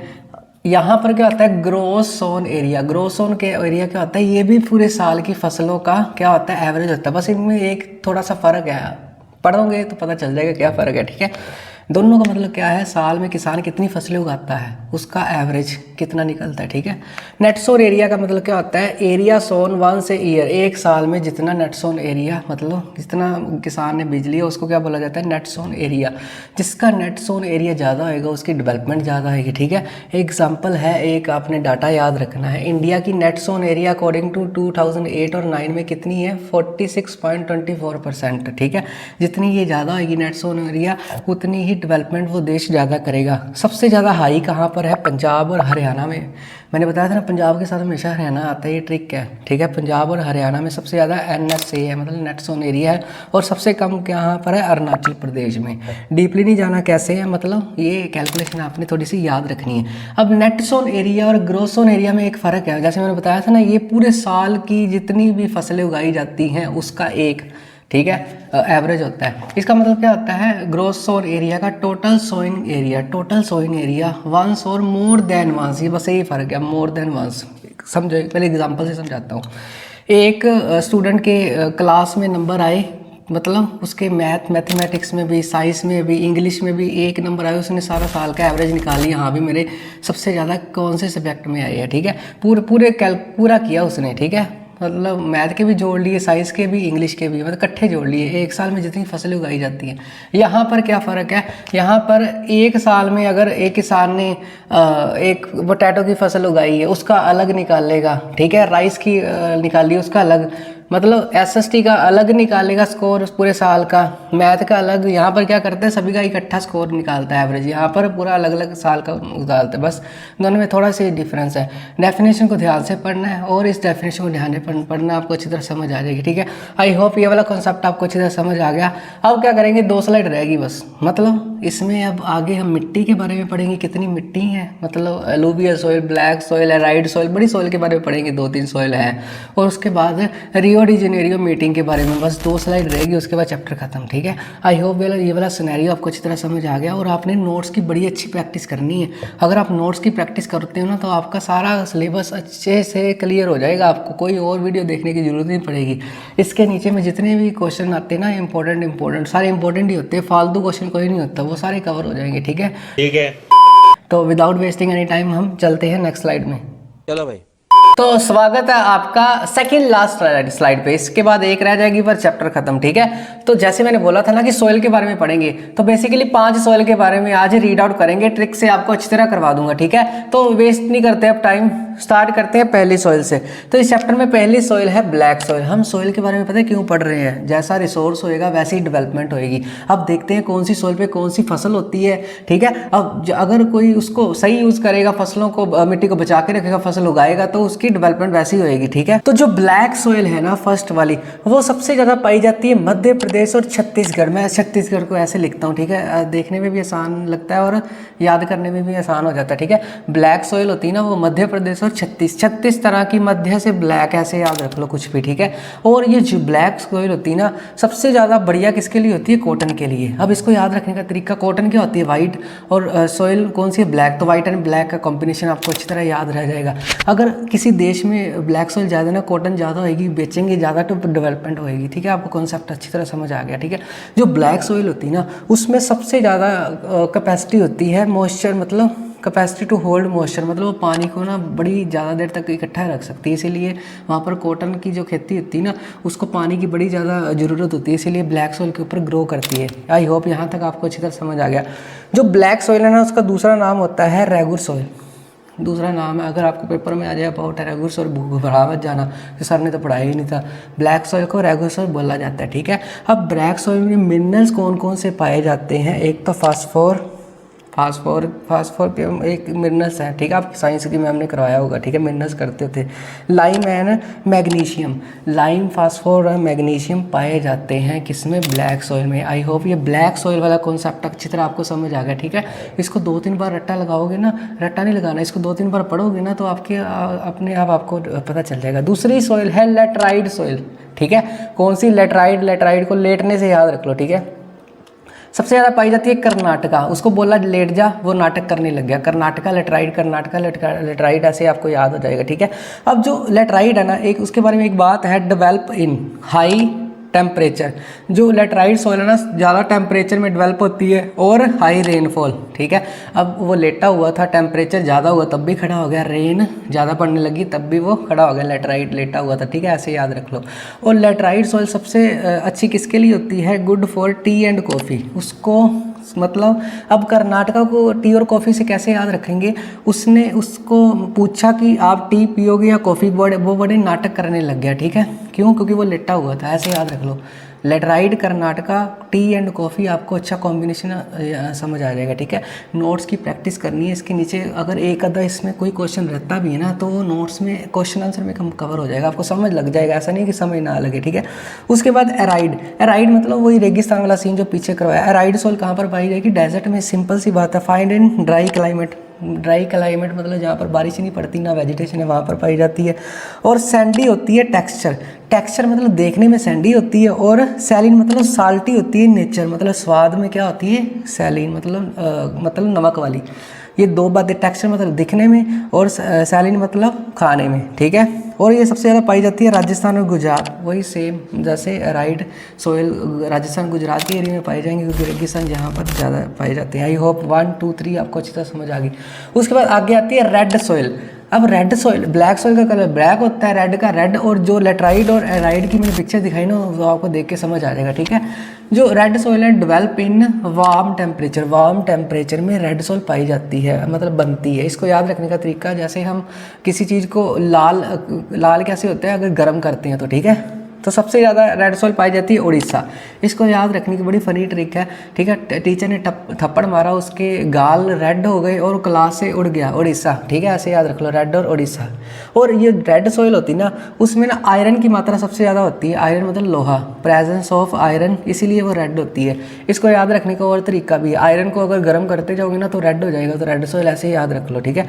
बट रेड सोइल की एक डिसएडवांटेज भी है, उसमें लैक ऑफ मतलब कमी होती है नाइट्रोजन की कमी होती है, और organic phosphoric content. Organic phosphoric content की कमी होती है, ये अपने रट्टा लगाना पड़ेगा आपको, ये जो नहीं होते, मतलब नाइट्रोजन को नहीं से याद रख लो, मतलब उसमें नहीं होती नाइट्रोजन, किसमें, रेड सॉइल में। आई होप ब्लैक, लेटराइड, एट्राइड और red. Last one is alluvial soil. Alluvial को याद रखो, आलू, जैसे आलू हर सब्जी में पड़ जाता है ना, वैसे ही एलुवियल सॉइल इन सभी सॉइल में सबसे ज़्यादा पाई जाती है, मतलब सारे जितनी भी स्टेट्स हैं ना, सबसे ज़्यादा कौन सी होती है, एलुवियल। इसको बोला जाता है वाइडर स्प्रेड। अगर आपको क्वेश्चन आ जाए कि ऐसी कौन सी सॉइल है जो इंडिया के काफ़ी हिस्सों में फैली है, वाइडर स्प्रेड है एलुवियल, मतलब आलू हर सब्जी में पड़ जाता है ना, ठीक है। और ये सबसे ज़्यादा होती है राजस्थान और गुजरात, ठीक है। राज करता है ना, राजस्थान को याद रखो, राज कौन करता है, आलू, क्योंकि वो हर जगह पाया जाता है, ठीक है। और जो एलुवियल सॉइल होती है सबसे बढ़िया इसके लिए होती है वीट एंड पैडी। वीट और पैडी की खेती अगर करनी हो ना तो एलुवियल सॉइल सबसे बेस्ट है, ठीक है। और शुगर केन भी है, गन्ने की खेती की जाती है एलुवियल सॉइल के ऊपर। आई होप यहाँ तक आपको अच्छे से समझ आ गया। अब इसमें सबसे ज़्यादा मिनरल कौन से पाए जाते हैं, पोटाश और लाइम। पोटाश और लाइम पिक्चर देखो कि समझ आ जाएगी, वैसे भी ये तो याद ही करना पड़ेगा, ठीक है। पोटाशियम और लाइम इसमें सबसे ज़्यादा पाया जाता है। जो एलुवियल सॉइल है ना, वो एज के अकॉर्डिंग 2 पार्ट्स में डिवाइड हो। एज का मतलब क्या होता है, एक सॉइल बड़ी पुरानी है उसको पुरानी सॉइल का नाम दे दिया, एक सॉइल नई बनी उसको नए सॉइल का नाम दे दिया, ठीक है। एज के अकॉर्डिंग 2, पहला नाम है खद्दर और दूसरा है बंगर, ठीक है। खद्दर और भंगर, इस भंगर तो याद हो जाएगा, बंगर सीमेंट नहीं होता जो, ठीक है। बंगर और खद्दर। जो खद्दर है वो नई टाइप की सॉइल होती है, न्यू उसकी एज होती है नई, और बंगर ओल्ड एज की होती है, ठीक है। ऐसे याद रख लो। खद्दर का मतलब कपड़ा होता है वो नया कपड़ा लेना है हमने, और बंगर जैसे सीमेंट पुराना है, ठीक है। और जो खद्दर होती है ना वो लो एरिया में पाई जाती है, मतलब जो नीचे वाले एरिया होते हैं खद्दर, ठीक है। ऐसे याद रख सको, बेड के नीचे खद्दर की रजाई होती है ना, वो नीचे होती है लो एरिया में। और ये जो बंगर होती है हाई एरिया में पाई जाती है, ज़्यादा फेमस है बंगर सीमेंट, इसलिए हाई लेवल के ऊपर बिकता है, ऐसे याद रख लो, ठीक है। और जो खद्दर होती है ज़्यादा फर्टाइल होती है, मतलब उपजाऊ ज़्यादा होती है, और जो बंगर होती है वो लेस फर्टाइल होती है, मतलब कम उपजाऊ होती है। ये ट्रिक्स के ऊपर काम करोगे ना तो आपको बढ़िया कॉन्सेप्ट क्लियर हो जाएंगे, पेपर में आपको रट्टे लगाने की जरूरत नहीं पड़ेगी, ठीक है। ये था फुल सिनेरियो। इसके बाद बिल्कुल लास्ट वाली रह गई थोड़ा सा कॉन्सेप्ट है, रियो डी जेनेरिया मीटिंग। उसमें ना कुछ एनवायरनमेंट से रिलेटेड या मिट्टी से रिलेटेड कुछ होता है, वो बड़ी बातें करेंगे। रियो डी जेनेरिया क्या होता है, क्या उसमें था, वो सारी बातें डिस्कस करेंगे, ठीक है। तो विदाउट वेस्टिंग एनी टाइम हम अगली स्लाइड और लास्ट स्लाइड के ऊपर चलते हैं, ठीक है। हाँ जी, तो इंतजार की घड़ियां हुई खत्म, ये है बिल्कुल लास्ट स्लाइड, मतलब लास्ट एंड पॉइंट है। इसके बाद ना तो क्वेश्चन आंसर आएंगे, कुछ नहीं आएगा, बस जो करवाया उसमें से ही आएगा आपको। आप प्रीवियस एग्जाम उठा के देख लो, सारी चीज़ें उठा के देख लो, यहाँ से ही क्वेश्चन बनेंगे डायरेक्ट। तो अब टाइम नहीं वेस्ट करते, अभी ना 2 चीज़ों के बारे में डिस्कस करेंगे, फिर चैप्टर खत्म, ठीक है। रियो डी जेनेरिया पता नहीं क्या है, ठीक है, कुछ नहीं है, नाम बड़े दर्शन छोटे, बस एक आपने देश है, सिटी है। रियो डी जेनेरियो क्या है, एक सिटी है, मोस्ट विजिटेड सिटी, जहाँ पर सबसे ज़्यादा विजिट किया जाता है मतलब दुनिया में, वो कहाँ की है, साउथ अमेरिका की। साउथ अमेरिका में, जैसे मैप में आपको दिखा रहा हूँ ना, तो रियो डी जेनेरियो में एक ना मीटिंग हुई थी जिसको बोला जाता है समिट। समिट को क्या बोला जाता है, मीटिंग कब हुई थी, 1992 को। इसका ना एजेंडा नंबर 21 याद रखना है। एजेंडा का मतलब क्या होता है, जैसे आपकी क्लास में प्रिंसिपल आए, ठीक है, उन्होंने क्लास में बोल दिया कि आपकी प्रॉब्लम्स लिखो क्या क्या है। एक बच्चे ने लिखा हाँ फैन नहीं चलता, 1 नंबर, 2 नंबर, 3, तो 21 नंबर पे क्या लिखा स्टूडेंट ने, मतलब 21 में किसकी बात की गई एजेंडा में, environment and protection. 21 number environment से रिलेटेड एजेंडा था कि हमने पर्यावरण को बचाना है। कैसे, जैसे मैंने पीछे बोला ना, ऐसे हमारा पर्यावरण ही होता है सारा, मिट्टी वगैरह, अगर हम इसको बचाएंगे ना तो हमारी डेवलपमेंट होती रहेगी, ठीक है। एक एनवायरनमेंट प्रोटेक्शन और दूसरा क्या है, सोशल इकोनॉमिक डेवलपमेंट। समझो इस बात को, सोशल का मतलब होता है समाज, इकोनॉमी का मतलब होता है अर्थव्यवस्था, डेवलपमेंट का मतलब होता है तरक्की, कि ऐसा समाज हमने बनाना है जिसमें क्या होता है सभी के पास पैसे हो, फॉर एग्जांपल सभी तरक्की करें, ठीक है, eight global level. Global level मतलब पूरी दुनिया के लेवल के सभी, ऐसा नहीं कि एक देश इंडिया पाकिस्तान, सभी देश इस समिट के अकॉर्डिंग, इस रिपोर्ट एजेंडे के अकॉर्डिंग एक तो एनवायरनमेंट को प्रोटेक्ट करें और एक सोशल इकोनॉमिक डेवलपमेंट को लेके आए, ठीक है। एक बात तो ये हमने इस वीडियो में जान ली, ठीक है। दूसरी बात हमने ना एक रिपोर्ट के बारे में रीड आउट करना है। किसके बारे में, रिपोर्ट में। जिस रिपोर्ट को बोलते हैं ब्रुंडलैंड कमीशन रिपोर्ट। ब्रुंटलैंड एक पर्सन है, कोई और नहीं। ब्रुंटलैंड अंकल की पिक्चर देखो पहले, ठीक है। ये कौन थे? नॉर्वे के पीएम थे, प्राइम मिनिस्टर थे। उनकी एक रिपोर्ट सबमिट कराई थी, कहाँ पर? यूएन में। यूएन मतलब यूनाइटेड नेशन में, ठीक है। अब यूएन में ना सारे फैसलों को सुना जाता है, सभी की प्रॉब्लम। जैसे हम पुलिस स्टेशन में जाते हैं ना, अगर कोई तंगी आ जाती तो, अगर पूरे देशों में कोई प्रॉब्लम है ना तो यूएन में जाता है, ठीक है, यूनाइटेड नेशन में जाता है। इस रिपोर्ट को कब पेश किया गया था? 1987। इसको याद रखेंगे, 7, 8, 9, ठीक है, ऐसे, और लास्ट में 1। ब्रुंटलैंड कमीशन रिपोर्ट क्या कहती थी कि इस रिपोर्ट में किससे रिलेटेड बात की गई थी? Most important report related to sustainable development. समझो इस बात को। पहले तो इसका नाम प्रोनाउंस करो, सस्टेनेबल डेवलपमेंट। इसको मैंने कैसे याद किया था? सस्ती डेवलपमेंट। सस्ती डेवलपमेंट मतलब ऐसी डेवलपमेंट, ऐसा एक सिनेरियो जिसमें हर चीज़ सस्ती हो, मतलब हर लोग हर चीज़ को खरीद सके, उसको क्या बोला जाता है? Sustainable development. जैसे कार ले सके, ठीक है, कहीं पे जा सके, अपने बच्चों को पढ़ा सके, वो होती है सस्टेनेबल डेवलपमेंट। इसमें बहुत सारी चीज़ें और भी आ जाएगी, ठीक है। तो एक तो इस रिपोर्ट में ये पेश किया गया था, और एक ब्रुंटलैंड ने क्या किया था पेश, कि कंजर्वेशन ऑफ रिसोर्सेज को बचाना है। ये हम क्यों पढ़ रहे हैं? क्योंकि हमारा चैप्टर रिसोर्सेज एंड डेवलपमेंट है। एक कंजर्वेशन ऑफ रिसोर्सेज और एक सस्ती डेवलपमेंट, मतलब सस्टेनेबल डेवलपमेंट। ये था रियो डी जेनेरियो और ब्रुंटलैंड कमीशन रिपोर्ट। ये आई होप दोनों के दोनों आपको अच्छी तरह समझ आ गए। लास्ट में चैप्टर ख़त्म करते हैं महात्मा गांधी जी से। हम देखते हैं ना कि हम माइनिंग कर रहे हैं, ठीक है, डिफॉरेस्टेशन कर रहे हैं, ठीक है, मिट्टी को ख़राब कर रहे हैं। महात्मा गांधी ने हमें समझाने की कोशिश की है अपनी एक वर्ड से। पहले पढ़ देता हूँ।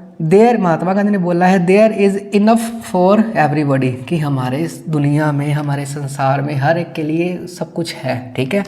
And need not for anybody greed, कि किसी को भी ग्रीड करने की ज़रूरत नहीं है। ग्रीड का मतलब क्या होता है? हमारे लिए सारा कुछ नेचर ने दिया होगा, ना तो हमें पेड़ काटने की ज़रूरत है, ना तो हमें माइनिंग करने की ज़रूरत है। मतलब संतुष्ट हो सकते हैं अगर हम, ठीक है। भूख तो वैसे कभी भी नहीं ख़त्म होती।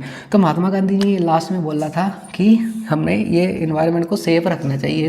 तो इस सेंटेंस से हमें क्या पता चलता है कि हमें नेचर से प्यार करना चाहिए, उसका खिलवाड़ नहीं करना चाहिए। ये होता है चैप्टर ख़त्म। इससे बाहर आपको कोई भी क्वेश्चन नहीं मिलेगा, ठीक है। इसके नीचे जितने भी पीडीएफ है उसको आपने ध्यान से रीड करना है, ठीक है, और आपने बढ़िया रिजल्ट लेना है। तो मिलते हैं किसी और चैप्टर में, ठीक है, किसी और दिन। Bye, take care, have a nice day.